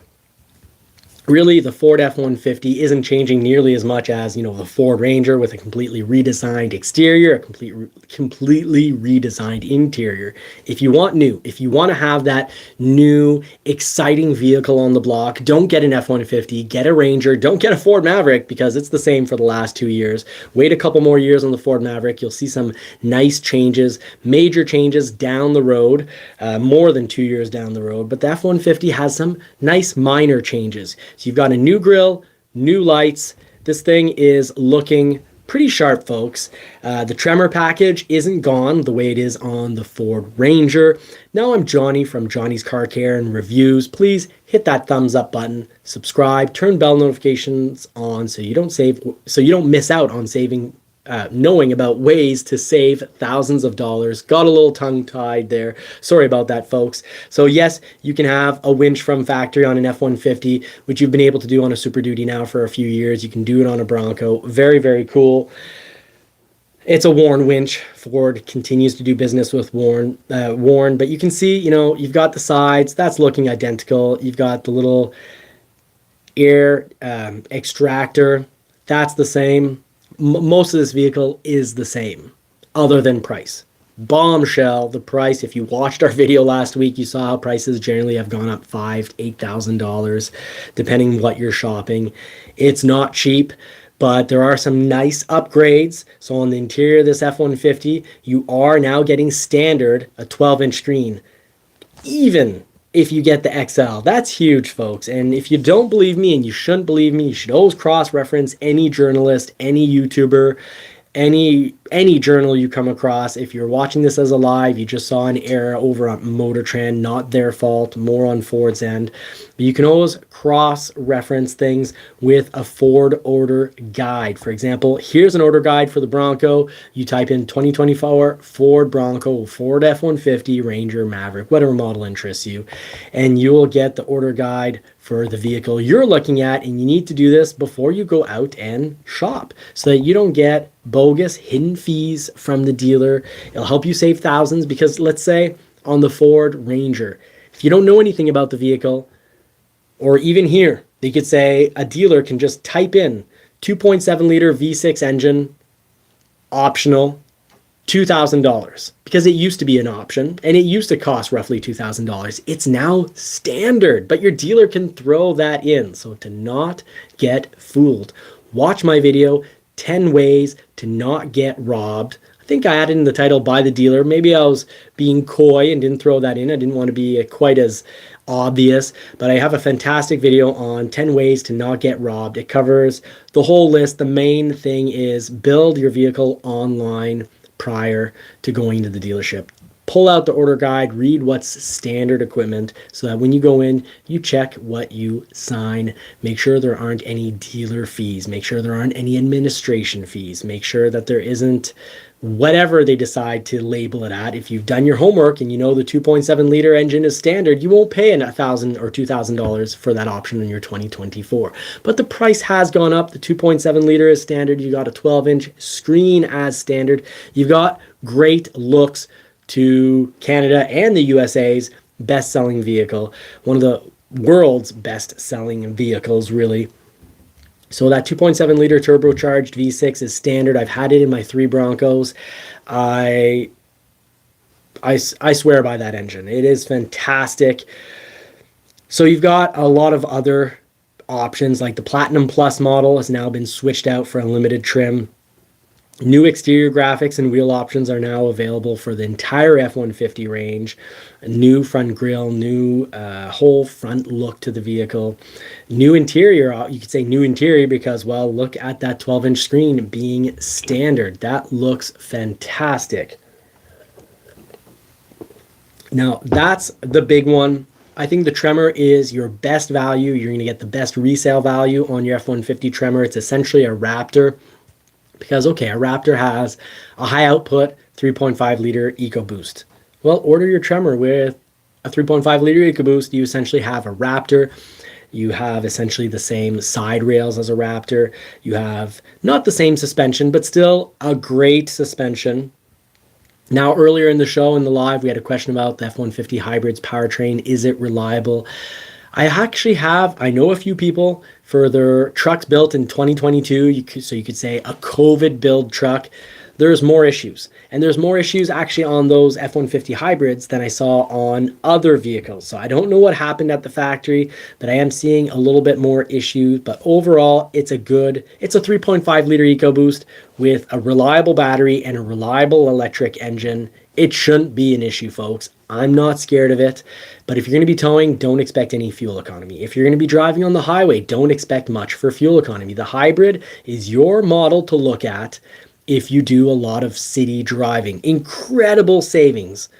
Instead of doing, 15 to 18 liters per 100 kilometers in the city, you're going to do like 10 to 12. So essentially 40 to 50% economy in the city. You're not going to get that on the highway. It's almost nothing. It's 0.5 liters per 100 kilometers. So if you drive 60 miles, you'll save $1 on the highway. So nothing to write home about and say, gee whiz, mom, look at me, I'm saving so much money. No, you won't. You'll be embarrassed to talk about it if you buy it thinking you're going to save money on the highway or save money towing. If you're towing, your best option is probably the 5 liter V8. So those are your big options. For your F-150, your major changes are essentially style. Outside, a bigger screen on the inside, and no longer do we have a standard engine option. Over the years, it's been a 3.7 liter V6 no turbo, or a 3.5 liter V6 no turbo, or a 3.3 liter V6 no turbo. All of them were kind of like a Pentastar. They were kind of, but you know, and super reliable. So they were good, reliable engines, but nothing to write home about incredible acceleration or incredible towing. They're good on fuel economy, but you know what? The 2.7 liter is incredibly powerful and great for fuel economy. So that's the road you want to take when it comes to the F150 for resale. My huge advice is buy a Tremor. You won't regret it. You'll write to me when you sell it. You'll be in the live chat and you'll say, Johnny, I'm so happy I listened to your advice. I've got the best looking truck on the market. I paid a little bit more than an XLT, you know, decently equipped XLT, but I've got so much better resale value. Now let's talk about, before we switch over to the next episode, just don't forget, thumbs up, share, please share this content, and subscribe, turn on the bell notifications. 2.7 liter engine, amazing. I've had it on all three Broncos, but let's talk about the Bronco. It is time, folks. Let's get some good Bronco photos going. Hit up my photo folder here. Get over to my Bronco, and I'm down to earth. I'm an honest guy, so let's start this episode at Machi's not here to write down the time or to chat with you or to share what you guys are saying. I'm trying to catch as much as I can, but let's start this at 1:25 about the Bronco. Welcome to Johnny's Car Care and Reviews. Thank you so much for this edition of talking about major changes to the Ford Bronco. So we've, you know, if you're watching the live, we've talked about the Maverick, the Ranger, the F-150. Let's talk about my favorite Ford vehicle, my favorite vehicle on the market, the best vehicle I've ever owned, and I've owned over 70 vehicles. I currently have two 911 Porsches. I have a 1991 Toyota MR2. I've had so many vehicles. This is the best vehicle I've ever had. And I'm going to tell you why. I'm going to tell you about the huge changes for 2024, what we can expect down the pipeline, because I'm Johnny from Johnny's Car Care and Reviews, and I'm here to help. I'm here to entertain, but more importantly, sometimes maybe I'm a little boring, but I'm here to make sure you save thousands and get the right information, that you don't get fooled. So please join our community. We've got, I think, the best community on the internet, the nicest people here, the most helpful people. Just don't ask the same question 5 times over, but don't be afraid to ask questions, and please do leave your comments. Share. That's what these live chats are for, so that the community can all be a YouTube family or YouTube friends together. And yeah, we are friends. I meet up with people when I go to Florida. I met up with Ridgeview, and I loved my time with Ridgeview. And if we go to Florida again, I'm going to meet up with Ridgeview again. We've met up with another Russell Gentile. We spent the evening with Russell Gentile on another trip. So we appreciate our community here. Thank you so much for being here tonight. Ford Bronco, let's get down to business. Let's put the pedal to the metal. I love my Ford Bronco, and I very much like a Ford Bronco with a 2.3 liter 4-cylinder turbo engine. And if I were to take that option, I'd probably take it with the manual and have a blast as a 2-door. I have a family, the 4-door, and I take long trips. Sometimes I leave this salty, snowy area and drive all the way down to Florida. We've done it now twice. We spent over 70 hours driving on our last trip because we drove all over Florida. And the 2.7 liter is really the engine we love because I'm a speed freak. The 2.3 liter is more than enough for Marie. It's more than enough for 90% of buyers. Don't get me wrong. Save the money. If you can drive a manual, get the 2.3 liter. Save the manuals by buying a manual. Show companies that they're still important. Be a man, drive a manual, and your vehicle will almost be impossible for most dumb car thieves to steal because they don't know how to drive manual. It's not back in the day of Gone in 60 Seconds where they're super drivers knowing how to, handle these manuals.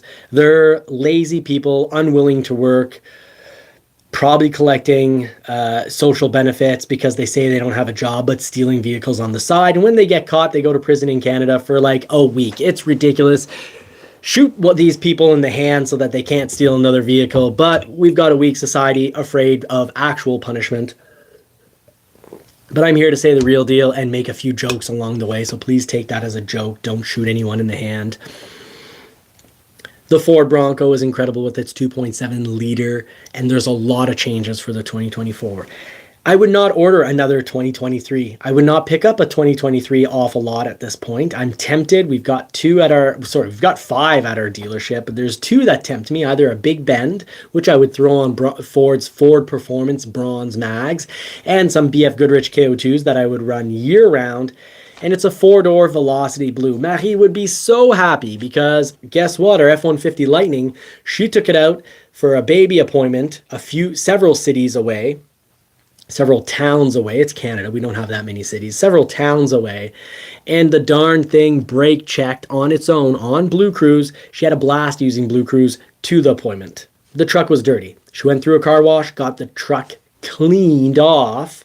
And once clean, the sensors decided to be finicky. In a straight line, I've got Blue Cruise 1.0. It's blue crap. The 1.3 is incredible. I've test driven lots of 1.2, 1.3 editions. They're fantastic. But my Blue Cruise 1.0 is downright dangerous. Clean truck, straight line, clean sensors, 18-wheeler on the side, Dodge Ram idiot, inches behind our bumper. Probably a foot or two, but Marie felt it was inches, but probably a foot or two behind our bumper. It's on Blue Cruise. She had loved Blue Cruise on the way up, and all of a sudden, because there's an 18-wheeler in a straight line on the highway, it slammed on the brakes. Thank goodness Marie-Pierre and my fresh-born baby are fine. And thank goodness at the same time that Ford doesn't do all the updates. I'm going to get 1.3 Blue Cruise. If you get a Ford Bronco, you're going to get your updates regularly. But Ford won't do it all at the same time, or almost the same time like they did on the Colorado, burning out units because having vehicles not start because the whole system crashed. Watch TFL. Watch Tim Esterdale from Truck and SUV, Car and Truck and SUV Talk. Just type in Tim Esterdale. Fantastic reporter. His brother has a Colorado. TFL has a Colorado. They've had issues. Ford doesn't do the update all in one shot. So if you buy a Ford Bronco, do know you'll have some recalls. You'll also have some updates. Get Ford Pass. Get your updates over the air. Your vehicle will be fantastic, but it won't be fantastic all on the same day as quickly as you would want it to. So I'm really frustrated with the F-150. Just to say, I'm loving and hating it at the same time. I'm thinking maybe another Bronco. This is the best vehicle I've ever owned. Big changes. The 2.3 liter is going to make most people very happy. But, and here's a big but. Here's a big but. What would I get on my Bronco? Let's head over to the order guide. Here are the reasons why I would get a 2024 Ford Bronco. Let's make sure the sound is off here. Now, the main reason, here's your original footage from Ford. A few things have changed. No white tops yet. And you're not going to get a white top. I know we all fell in love with this video and these videos from 2021. We wanted the white top, painted top Ford Bronco. Well, you'll get it if you'll get a Heritage. And your Heritage Limited is super limited. Don't expect to get it. You're lucky if you do. The other Heritage, the standard Heritage, yeah, you'll get it. I've already delivered one. It looks so good. The top is fresh. Trying to sound a little younger here. Maybe you think I'm in my 20s here, but I'm nearing my 40s. So fresh definitely doesn't go with my generation, but the white top looks great. I'm not a fan of the white mags. I wouldn't personally get a Heritage. But the Bronco has been an amazing machine. I've off-roaded with this. I've driven on beaches. I've driven across rocks. I've gone to Bronco Off-Rodeo twice. I've gone up some crazy slants. Subscribe to the channel. Check out our videos. But the vehicle is as great or greater than what people say. You know, I'm thinking of one viewer, a viewer I appreciate, a brother here, Marine Vet. He's had Jeeps. I've had Jeeps. And we both conclude, he wrote it as a comment recently on the channel, we both conclude that the Bronco is superior. The Bronco is superior because when you're rock crawling, okay, you don't have you're not in quite as good of a position as a Jeep with its standard front axle. And because of competition, who knows, maybe Ford will listen up and offer a standard straight axle as an option. Take it off an F-150. Throw it on a Bronco as an option. But for now, it's not there. But this thing can handle high-speed off-roading, so much better than Jeep. It can handle bumpy roads on your daily drive, so much better than Jeep. The interior is so much more comfortable, better looking. It's a better interior. Jeep does have better roofs. We still essentially don't have a free option painted roof other than the Heritage white option, but we are now getting, as a nice change, a 12-inch touchscreen available on all models. And that's big, folks. That's big. A 12-inch Jeep has taken, essentially, it takes them over a decade to upgrade their screen. The only reason they probably did upgrade their screen for 2024 is because of the Ford Bronco. And this is why I hope people continue to buy Jeeps, because it will push the Ford Bronco to be a better product. But your major changes to the Ford Bronco, there's a lot of pretty big changes, but your major change is going to be a platform change in 2030. That's a long time to wait to say, I want the new Bronco. I'd say get a 2024. The price increases aren't that horrific. If you order, you can work on getting everything at MSRP, build it online, look at what your standard options are in your order guide to know which model fits you best. I'm currently looking at I own a Wild Track. Let's cover what I've owned. I've had a Badlands non-Sasquatch 2.7 liter. Loved it. It's a sweet spot. Great value. I've also have had an Outer Banks Sasquatch 2.7 liter. It was great. I think overall, I would have preferred my Badlands had I not just taken the base Badlands. But guess what? Now, there's no base Badlands. The things I wanted that I had to pay more for and was too cheap to pay for, or too thrifty or monetarily intelligent to pay for the first time. I'm not the current Canadian government just spending money and giving out money and just, pretending like I'm in a rap video, acting like foolish children and how they're spending money. Never any politics on this show. Recovering a previously very much a liberal supporter, not so much the case, not impressed by the fiscal spending. Anyways, my first Badlands, I didn't even have heated seats. Great news. Now all Broncos come with a 12-inch screen. All Broncos come with marine grade vinyl, which is what drew me into the Badlands. So if I was looking at a Big Ben on a lot right now with cloth interior, I'd wait for a 2024 because they will all have marine grade vinyl or leather. So the Wild Track now, it's actually an upgraded model because it comes with leather. So with marine grade vinyl, we've had fantastic experiences with that. We've driven in hot weather on Florida beaches, then driven all the way back to the frosty Canadian February weather where it's like, ridiculously cold. You'll die if you go outside in a t-shirt and pants on. You'll die within, a short amount of time. And yes, the cloth, if you are a fan of the cloth, like some people in the community are, buy a 2023. Just make sure you don't pay over MSRP. Just look around. There's some available. We have 5 at our dealership. You might have to find it 1,000 miles away from your dealership. But what's 1,000 miles if you keep your vehicles longer than we do here? So let's show you some little tricks for shopping your Bronco, making sure you save thousands. Pull up the Ford Bronco order guide. Why? Because Ford's website makes mistakes. Why? Because dealers lie. People lie. Buyers lie, dealers lie. Unfortunately, people lie, and people don't make that big of a deal about it. When someone lies to me, it is a huge deal. I don't lie to people, and when I do, it's completely accidental, and I'm willing to pay for my errors. I'm willing to pay a lot for my errors. I've paid thousands of dollars telling people, you know what? I gave you the wrong information. It seemed like it was advantageous. It could be seen as something that I did deliberately because it's advantageous to me. And just to show you that it's not the case, I will now pay thousands for that error. So here's a discount because I made a major mistake. If it's a relatable, understandable mistake, I ask for forgiveness, but treat people as we want to be treated. So if you want to know your 2024 major product features, your major changes, look right here. So your series equipment groups. What are your groups? You've got Big Ben, Black Diamond, Outer Banks, Badlands, Wild Track. Everglades is there. They'll be limited probably. Raptor, extremely limited. Heritage Edition, somewhat limited. Heritage Limited Edition, good luck. Most dealers will get anywhere from 0 to 4. Some dealers will really get no, we're not getting any Heritage Limited Edition. We're a dealer that got one Heritage Edition.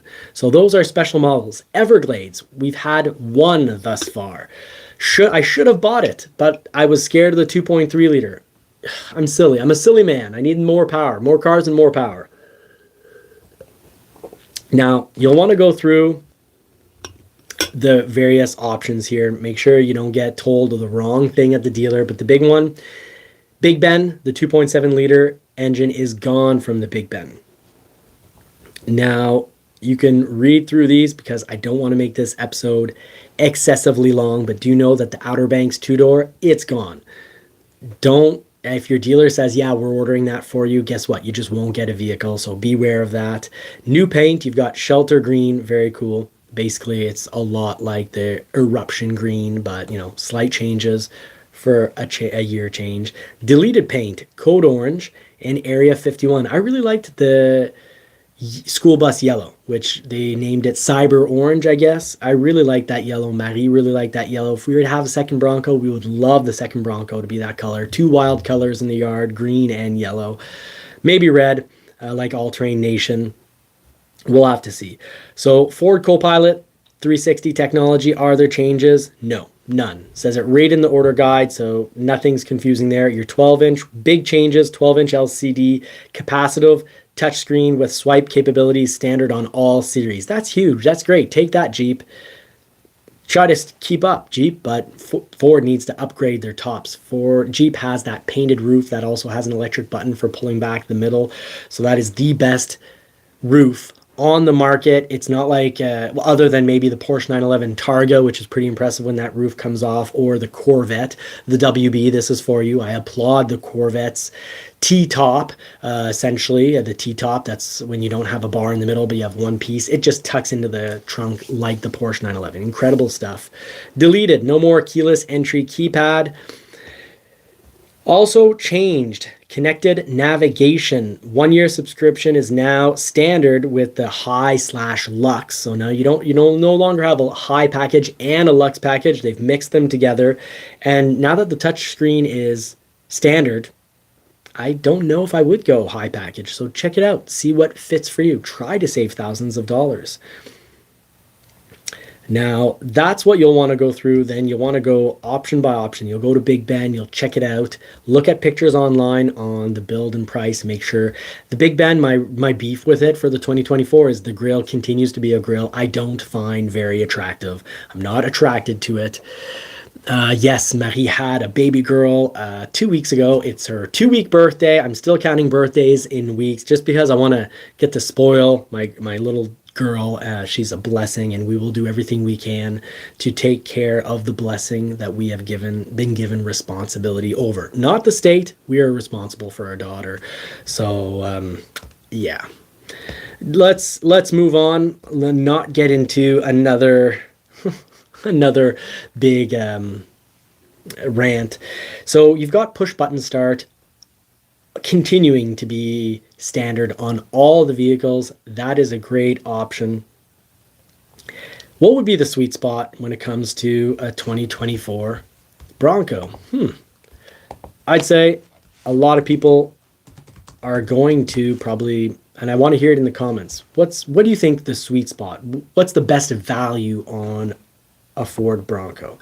I previously would have said probably Big Bend and just swap the, and I haven't said this in the past, but M. Peugeot's, I guess, convinced me. It'd probably be something like a Big Bend. Swap the suspension out, put bigger tires on it, put nice mags on it. We have a Big Bend at the dealership right now. It's 58,000 Canadian, whereas the Badlands is $73,000 Canadian. Now that you have a 12-inch touchscreen and marine grade vinyl in the Big Bend, I'd say get the Big Bend. But it's the 2.3. So if you like the 2.3 liter, which 95% of you will love the 2.3 liter. I love acceleration. It's my Porsche 911 2000, and I bought another 99. The 300 horsepower, I see it as, kind of pathetic. doesn't make me happy, but I love the handling. I love the looks on that vehicle. So it makes up for it in other areas. So I'd almost have to say I have to get a black diamond. But then if I'm going to get a black diamond at basically $59,280, obviously this must be in Canadian, but if I'm going to be spending roughly, you know, let's say rounded off to 60 versus a Badland at 65, and I'm not getting aftermarket wheels, I'm not paying for aftermarket tires, because I love BF Goodrich KO2s. I'm going to make a video comparing BF Goodrich KO2s to, you know, what I consider to be the top winter tire, a Nokian the happy Nokians. I've got them on the F150 Lightning, whereas I've got the BF Goodrich KO2s, on the Lightning. I've got the Nokians on the Bronco. I did a little driving comparison on a snowy, icy hill. Hopefully edit and bring that out this week because it's all filmed. But we've got the Badlands, essentially $5,000 more. It already has the Sasquatch suspension. And I've got a Wild Track with Fox suspension with the live bypass, little extra canister for keeping liquid cool. It's got, you know, double springs like the Sasquatch. At the end of the day, the Sasquatch package from Bilstein, Prost, said a German word. I'll Prost you. I'll cheers you as a German word. I'd say the Badlands is still, for me, the absolute sweet spot. If you're looking at a 2023 and it's got a 2.7 liter, then that would be the sweet spot. Because for 2023, you know, in Canadian, you're looking at a Badlands 4-door at 58,000 some odd hundreds versus essentially an more or less similarly equipped but Badlands version, of course, better suspension, better tires and whatnot, but 73. You can buy a lot with $15,000. You can buy a heck of a lot of accessories for $15,000. So I'd maybe just modify the Big Bend. So I'd say if you're comfortable modifying, but remembering that if you're resale, you're going to be punished on resale. If you change often, get the Badlands. If you're going to keep it, you know, 8 years or more, modify your Big Bend. That is your sweet spot for 2023. For 2024, if you're a fan of the look of the Black Diamond and you feel like the Black Diamond, I think, is now for 2024, that's a pretty big, that's a good value. That's a really good value. Yeah, I don't know if I'd go Badlands in 2024 because your Black Diamond's going to have that 12-inch touchscreen. It's going to have the marine grade vinyl. It's going to have washout floors. So it won't have the locking front diff. That's fine. Almost all of us can live without it. I've off-roaded without locking the front diff and was more than happy. And I did get myself into situations where I needed stabilizer bar disconnect and I needed to unlock my front diff. But am I going to off-road that hard in my own Bronco? I off-roaded that hard because I was at Bronco Off-Rodeo in a group of only 3 and they treated us like royalty, had the world's best service. And I mean, I've been on a lot of all-inclusive resorts down south. The service I got at New Hampshire Bronco Off-Rodeo with Hank was incredible. Group of 3, I felt like a billionaire paying for private lessons. It was great. Fantastic. But I wouldn't off-road that hard my own Bronco. If you are going to off-road that hard your own Bronco, get the Badlands. If you're not, there's your option. Black Diamond 2024. Now that's the end of this episode. So I'm Johnny from Johnny's Car Care and Reviews. Please help out this small family business. Like, subscribe, hit the bell notification to not miss out any of our videos. Now, I want to talk a little bit. We talked about the manual being very cool in the Bronco. Buy it up. Joshua Rittenhouse, thank you so much. He says that the OPX or Badlands would be the sweet spot in this year, but yeah, he could maybe agree that the Black Diamond for 2024 is enticing. Well, thank you very much. Those are good points. And yeah, I forgot to mention it. I've owned an OBX, the Outer Banks, because I thought it was great value. An OBX with Sasquatch package, I was like, dang, this thing is fantastic. I have the Wild Track now. I have the 2.0. Sorry, I have Haas 3.0. I've had 2 Haas 2.0 suspensions, so Sasquatch suspensions. Well, Sasquatch and the Outer Banks. Badlands just had the Haas 2.0, just like the Outer Banks. And the Badlands suspension is fantastic.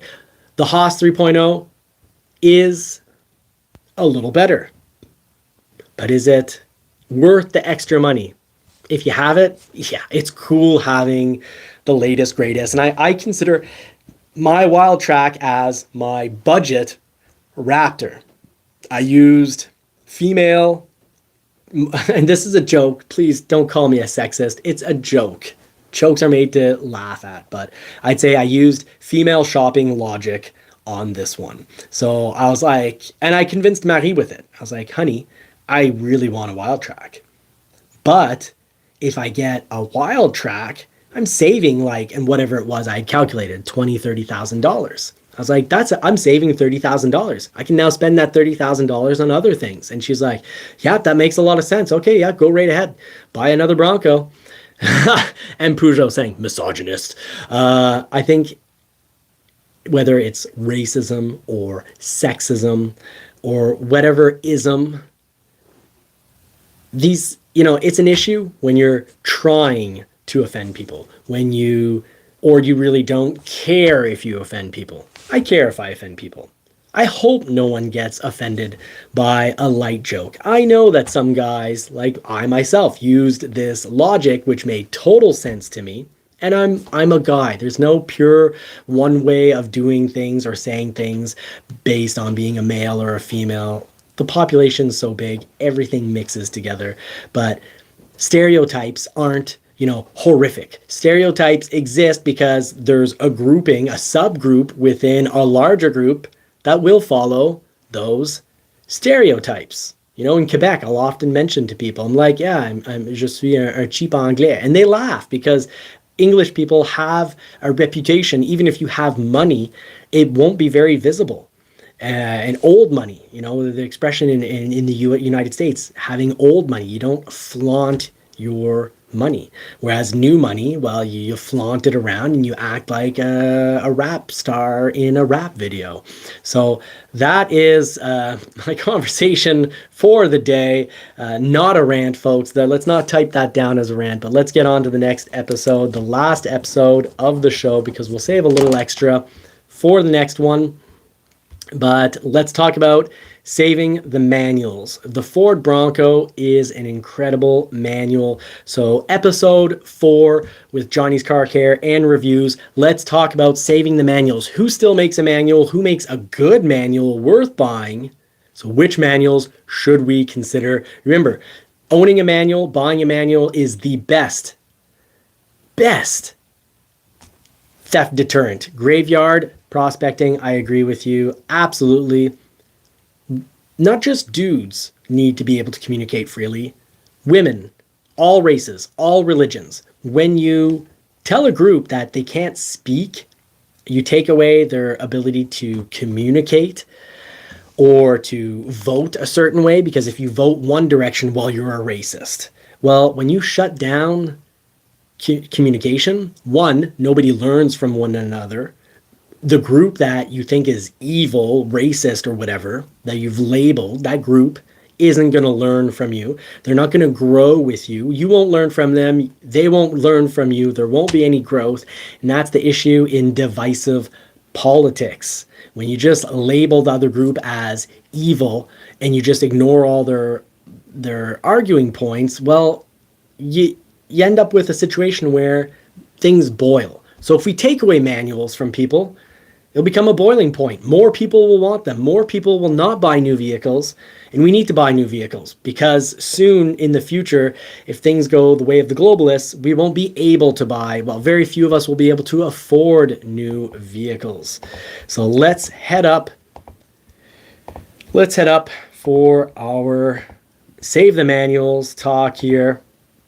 We'll save the rest for another episode. So this is from Auto Evolution. I read this article and was like, hey, this is a really good article, worth everyone reading. But save the manuals. Every stick shift car or truck you can buy in the US as of 2023. So good job, Auto Evolution, on sharing this. Now that's a BMW one of the M series. I don't know if it's an M3, but very interesting vehicles. So the Acura Integra, that's one vehicle. If you're looking for a manual, the Acura Integra still produces a manual. And I'd give my thumbs up to this vehicle. This is a vehicle, an Acura Integra is not a vehicle that will worry me about long-term reliability. It won't worry me excessively about cost of ownership.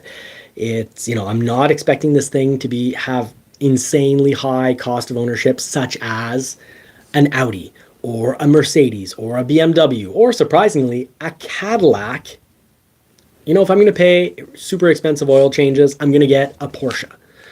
If I'm going to pay for expensive parts, I'm going to buy a Porsche. By the way, when your Toyota breaks, parts are expensive. I've owned a lot of Toyotas, and it's disgusting at times when you're looking at prices. Like, I've had 90s Toyotas and 90s Ford in the yard at the same time. The same part breaks the same summer, and when one price is 90 some dollars and the other one with taxes comes up to $800, it's basically 10 times more. I'm not so impressed. But continuing this list, we got the BMW M2, M3, and M4. All can be had with a manual. All have an incredible sounding exhaust. So all fantastic options. But you're going to pay for it. Your cost of ownership. If you're leasing, who cares? Okay, yes, you're going to have an expensive oil change, but once a year, go out and spend your, whether you do it at the dealership or not, but $400 to $800 oil change, which is essentially more or less the price range, whether you're looking at a Porsche, whether you're looking at an Audi or a Mercedes. Not the case for Acura, the one we saw earlier. BMW, when it comes to the commonly sold, so let's forget, Aston Martins and whatnot, Lamborghinis, but your commonly sold European vehicles, they're the most expensive. They have the most expensive cost of ownership. An F355, I'd love to know, and Peugeot, what cost of ownership looked like. And when you're mentioning the mic, I'm not sure if you're saying that you can't hear me. If people can't hear me, please tell me to speak up. I don't have a volume control, but I can get closer or further from the mic, and I can also control the level of my voice. So the BMW M2, M3, or M4, fantastic options. These handle really well. I've been trying to gain a little extra experience here for the channel. I can't race every car I'd like to race. However, I invested a few $1,000s, several $1,000s actually, on a racing simulator. I'm playing Gran Turismo 7 over on JCCR Adventures. I'm doing that so that when I talk about vehicles, I can talk more about handling, not from a daily driving perspective, which many of the vehicles I talk about on the channel, I've either driven once or many times. I've owned some of them, but I want to be able to talk more about handling at high speeds. And I was very impressed by the M series BMWs on the racing simulator. I was like, wow, these really are well balanced. Very fun to drive. Now the Cadillacs. Cadillacs, your cost of ownership is going to be a little higher. You can still get a manual. If you're looking for luxury, you've got it. You've got luxury looks. But do remember, Cadillac has switched over to be more of a BMW competitor. This goes back to 2009. And you're getting a rougher, harder suspension. I prefer the suspensions on Audis, and I prefer, if you want comfort suspension, Lincoln is the way to go. But if you want sound and you want handling at high speeds, you're more of a high-speed driver, maybe you're going from your Dodge Charger or Dodge Challenger into the luxury vehicles, and you want something with a lot of attitude, a lot of punch. I don't know where they're punching. It might be below the stomach area, but the Cadillac will punch you somewhere. It'll punch you with the sound. It'll also punch you when it comes to performance. And it's also going to punch you with cost of ownership because, okay, it's less than a BMW. It's roughly, if I had to roughly round it off, it's roughly 40% less expensive to do 150,000 kilometers in, or 100,000 miles. But it is expensive.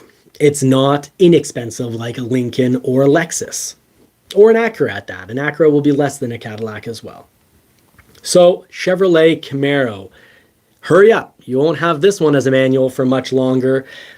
And my only gripe with it is trunk space and visibility but the handling, the sound, great. I do prefer the sound on the Mustang GT. The new 2024 Mustang GT blows away the Corvette even on sound.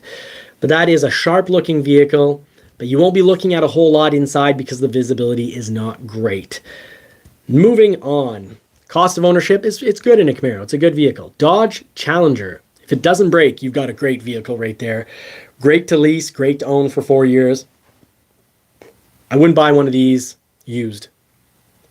This is one of the most beaten on vehicles, one of the most raced vehicles, one of the most vehicles that end up on the bankruptcy auction block. And you have to be careful. With the Hemi engine, it can be great if it doesn't have the whole cylinder deactivation technology. It has not been great at GM. It has not been great at Dodge. And that's the truth, folks. It's not because I'm a Ford-only guy. I've been looking at these. I almost, instead of a second Porsche 911, instead of getting a 1999, and I already have a 2000, I almost got a Dodge Challenger. But then I remembered how important it is for me to drive through corners quickly and have the leaves blow up in the fall as I drive through a corner quickly, to have security in the corners. For me, handling and braking are more important than straight line acceleration. But straight line acceleration is incredible. I also like straight line acceleration, but I already have that in the Lightning, and you adapt to it. At some point, I should just buy a motorcycle, or a turbo powered side by side. But this is a sharp looking machine. Marie approves it for styling. It's the only Dodge she likes, and it's the only Dodge I can say I really like the styling on. Just don't get a 5.7 liter Hemi with cylinder deactivation on any Chrysler or GM product. Now, your 6.2 liter Hellcat engine is, it's incredible, but you don't need that much. Now, the Ford Mustang, I've already driven this, of course. I've owned several Ford Mustangs. I've owned 2015, 2016, 2017, a 2018, a 2020, and a 2022. All GTs except for one EcoBoost. The 2.3 was very impressive for low-end torque. A lot of people hate on this model because they hate if you have a 2.3 liter. You know what? Who cares what other people think? The 2.3 liter is great in this. It's got a lot of low-end torque. It is a blast to drive. You're not making a mistake buying it. The Dark Horse is going to be fantastic because you're going to get Shelby GT350, essentially Shelby GT350 suspension. Fantastic on a track. I've played it on the racing simulator. It's fantastic. I love how this thing drives. Of course, they don't have the Dark Horse, but they have the Shelby GT350. Absolute blast. But your regular GT, you can save a whole lot of money. Get a regular GT, 480 horsepower. Incredible for straight line performance, and pretty darn good in the corners. Now, on a racetrack, it's not going to handle quite as good as a Porsche 911 in the corners. But for your day-to-day drive and your spirited mountain drive, you're not going to be disappointed. This is a fantastic manual. Save the manuals, buy a Ford Mustang GT. Ford Bronco, save the manuals, buy a Ford Bronco. I wish the 2.7 liter came with a manual. It'd be a dream machine. 2.7 liter plug-in manual would be, to me, better than a Lamborghini Diablo.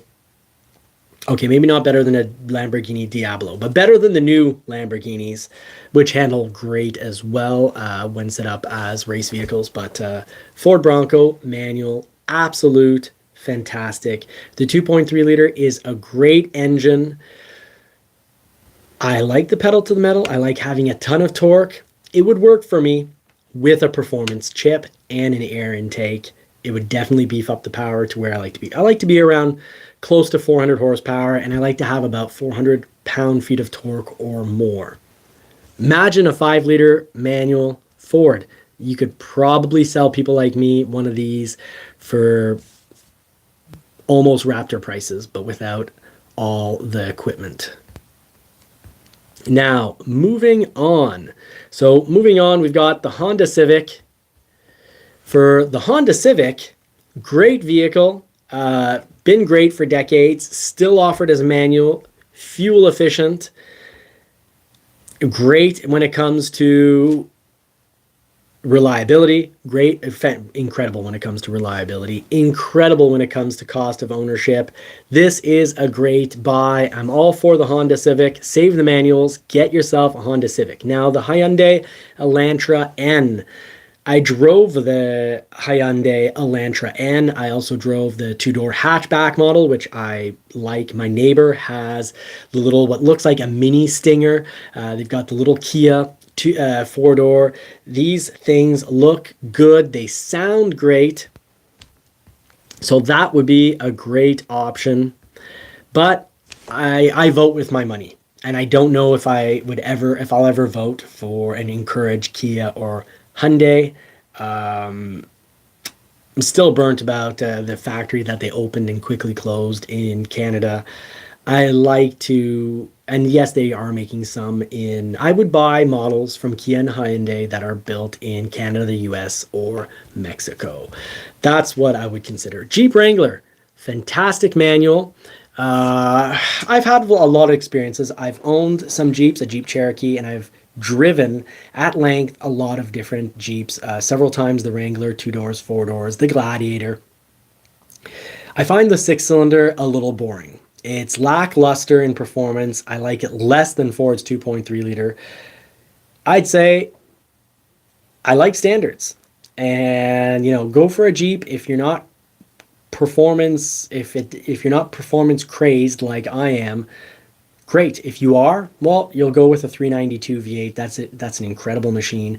They do have the best tops. Look at that top, painted on the sides, but electric rollback. The Jeep is a fantastic option. Do realize that your comfort is going to be a little bit compromised from a straight axle in the front. So as a daily driver, not as comfortable as Bronco. Now they do have the 4-cylinder turbo, which isn't bad. I find it a little more thrilling than the 6-cylinder. It's a bit of a snooze engine, but reliable. Transmission, so cost of ownership can be problematic. Not every transmission is going to blow, but if your transmission does blow, a lot of them have problems early on. But if you do have a transmission that goes out of warranty, that is going to cost you a fortune. Fuel efficiency, not bad for what's less aerodynamic than a milking cow. The Jeep is a good option. It's not my number one option. I much prefer the interior comfort and the daily drive comfort of a Bronco. But these things do look good. It's a great option. Save the manuals, buy yourself a Jeep. But if you do start to suspect you've got transmission issues, trade that in at a dealership. There are a lot of channels, several channels have had these as, dailies, long-term reviews, and a couple channels have had transmission issues. We've taken some in on trade where people are trading at 10,000 miles because they're already having transmission issues. Heck, certain big journals have had transmissions needing replacement right around the 10,000 mile mark. So just keep that in mind. But the manual, not quite the same transmission as your automatic. So I'd have to do a little bit more research and see how the manual transmission is. The V6, very reliable. But the one that catches my eye with this is either the 392 V8 or the plug-in, because the plug-in 4-cylinder brings on a ton of power. Now moving on, we've got the Kia Forte GT. My neighbor has this. It sounds great. Every morning I hear this thing take off. The Kia Forte GT manual, that sounds incredible. Reminds me of some of the more exciting lowish horsepower vehicles that we saw in the early 2000s and 1990s. It kind of reminds me of a really good 93 Ford Escort GT. And my buddy had one of those. We've got great memories in that vehicle. That's a compliment coming from me. But I think this would be a great option. As a car, really if I'm going to be suggesting people to buy a car and new, I would recommend the Kia Forte GT or the Toyota Corolla hatchback. Those are my two favorite vehicles on the market right now at a reasonable price. So continuing right on, we've got the Lotus Emira. Out of most people's budget, very rare, obviously a manual, very exciting. Not crazy power. They turbocharge a 3.5 liter V6 as one option, or you can have it with a 2 liter turbocharged Mercedes AMG engine as well. Dual clutch unit. Will give you an incredible driving experience if you're looking for new. Great option. I have a Toyota MR2. I've had a Toyota MR2 with a V6. I thought of supercharging it or turbocharging it back in the day. It would essentially been a Lotus. Really inexpensive way to get a Lotus.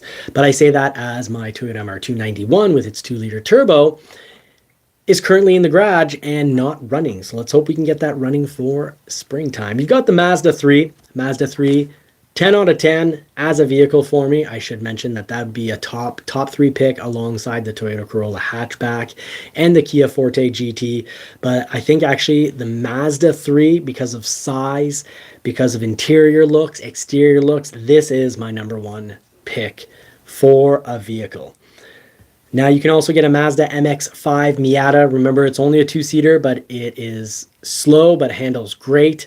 You'll have, because of speed limits, you'll have a lot of fun in this vehicle because you can feel like you're pushing the vehicle without being wildly over the speed limit. Very cool little car. Don't expect it to be, sound like a Dodge Challenger, but good, extremely reliable, great cost of ownership. You won't be spending a ton of money on repairs and oil changes. Mini hardtop, that is the opposite of the Mazda Miata. Opposite because, yes, it has 4 seats. Similar because it's small, but also opposite because long-term, don't expect very low cost of ownership. Do expect this thing to be costly to keep on the road. Now, if you're buying it for 2 or 3 years, expect depreciation, but you're probably safe. If it's under warranty, you're safe. But I would never, and no matter what the price, consider one of these out of warranty. That's my opinion. Don't sue me. It's an opinion. Nissan Versa. Since Nissan has gone over to mostly CVTs, I wouldn't buy anything from Nissan that has a CVT, but it's a manual, so it doesn't have a CVT.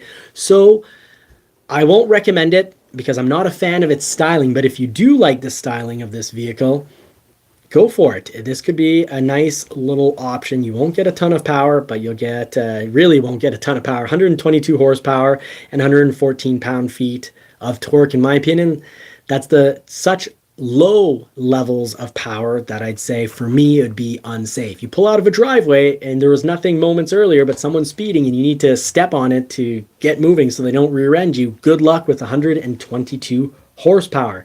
Nissan Z, now that is a very cool car. Very much, they've got incredible interiors. They've got a very sleek, classic design going back to the very original Zs. The Nissan Z is more than A-OK for me. That is a top-notch manual. Porsche 718 series. Obviously, I like these. Do expect high cost of ownership, expensive maintenance, but not, people seem to think that, they'll put in $10,000 every year you own one of these. No, you're going to spend, 4 or 5 times more on your oil change. But the parts are high quality, well-engineered parts. These are good machines. If you can afford the cost of ownership, they're great. And guess what? When you think of cost of ownership also as price that you buy it and the price that you resell it for, Porsches are some of the most affordable vehicles. If you get the right model, like a Porsche 911 or the right model 718, you think of a 718, the top model, like the Roadster 718. You'll buy it, own it 2 years, probably sell it the price you paid for it or more. So some Porsches can have next to no cost of ownership because you'll sell them for the same price you paid for them. Sometimes Porsches that, like a 2011 Porsche 911. You look at a 2011, it's over 10 years old, and they sell now for the prices that they originally sold for when they're new. So someone's driven it for 13 years for free. So buy the right 911, pay a lot of money for your oil changes. Pay a good amount for brakes. Pay a good amount for everything, service, maintenance, everything. But they're great when it comes to repairs, and they're fantastic when it comes to resale if you get the right model. Not a 914, let's say 10 years after you had bought it when you had bought it new, but you get the right model, you're in luck. The 911 series, I'm looking at one. I've ordered one. I've got a $5,000 deposit sitting at a dealership for one because the resale is incredible. I love to switch every 6 to 12 months, and this is the type of vehicle, a manual, you can have a ton of fun with. But no, the manual is half a second slower than Porsche's Tiptronic. Just like the Ford Mustang GT, you'll accelerate to 100 kilometers or 60 miles per hour, half a second faster if you do get the model that is automatic. But the manual, you'll have so much more fun, folks. You'll have a rarity and you'll have something that's really hard to steal. Toyota GR Corolla, great cost of ownership, very good resale. It is top notch on my list. Great marks. Toyota GR Supra. Now, automatics have started to depreciate on this model, and by a good amount. But the manuals are rare enough that they're seeing very little depreciation. So this could be a good vehicle, but cost of ownership, do expect it to be a little bit more than your typical Toyota because it has a BMW engine. Expect that if you try to play around with it, other than an exhaust and an air filter, if you try to do some serious modifying to it, you're gonna have to send out your computer to be worked on and hope to have it returned, hope to have it tuned properly. Tuning the computer on this is very difficult because this thing, you could say, is BMW levels of protected against, just making it easy to work on.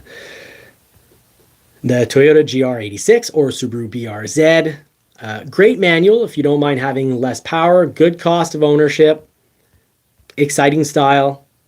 Subaru WRX, these have been notorious for having horrible engines.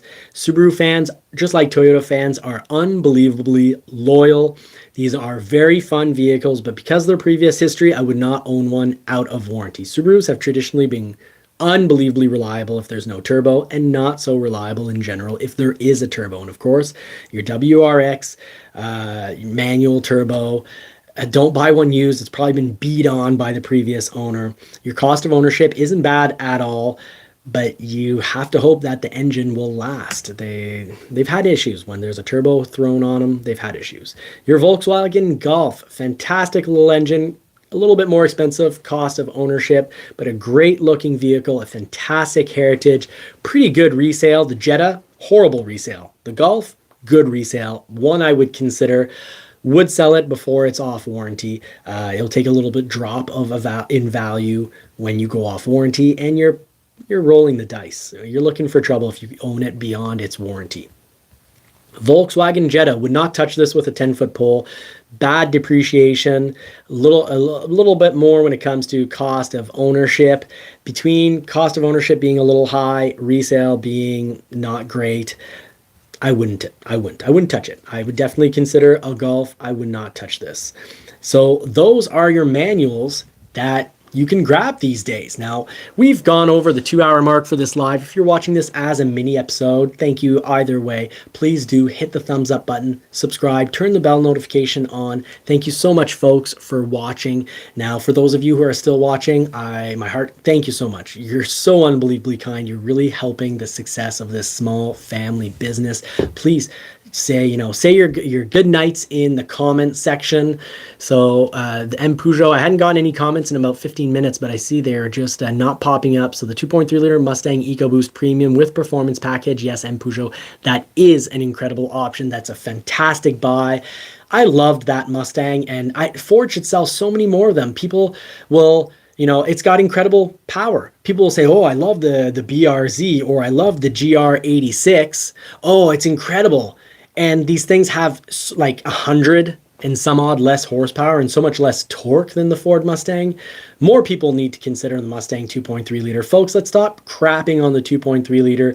It's a fantastic option in the Mustang, especially with the performance option. Very smart purchase. So good night, M Peugeot. Good night, Ridgeview. Joshua Rittenhouse, thank you so much. Folks, I really appreciate you hanging out with us. Sorry, Matt, he's not here tonight. With me this evening. Of course, I wish you all more cars and more power, and a good night to all of you. Thank you, Rushman. Bud Guy, from the very beginning, you're here. You're the first comment tonight, and right now you're the last comment. So I'll let you have the last comment, and I'll head out. Thank you so much, folks, for watching. Love hanging out with you this Sunday night. Take care, everybody.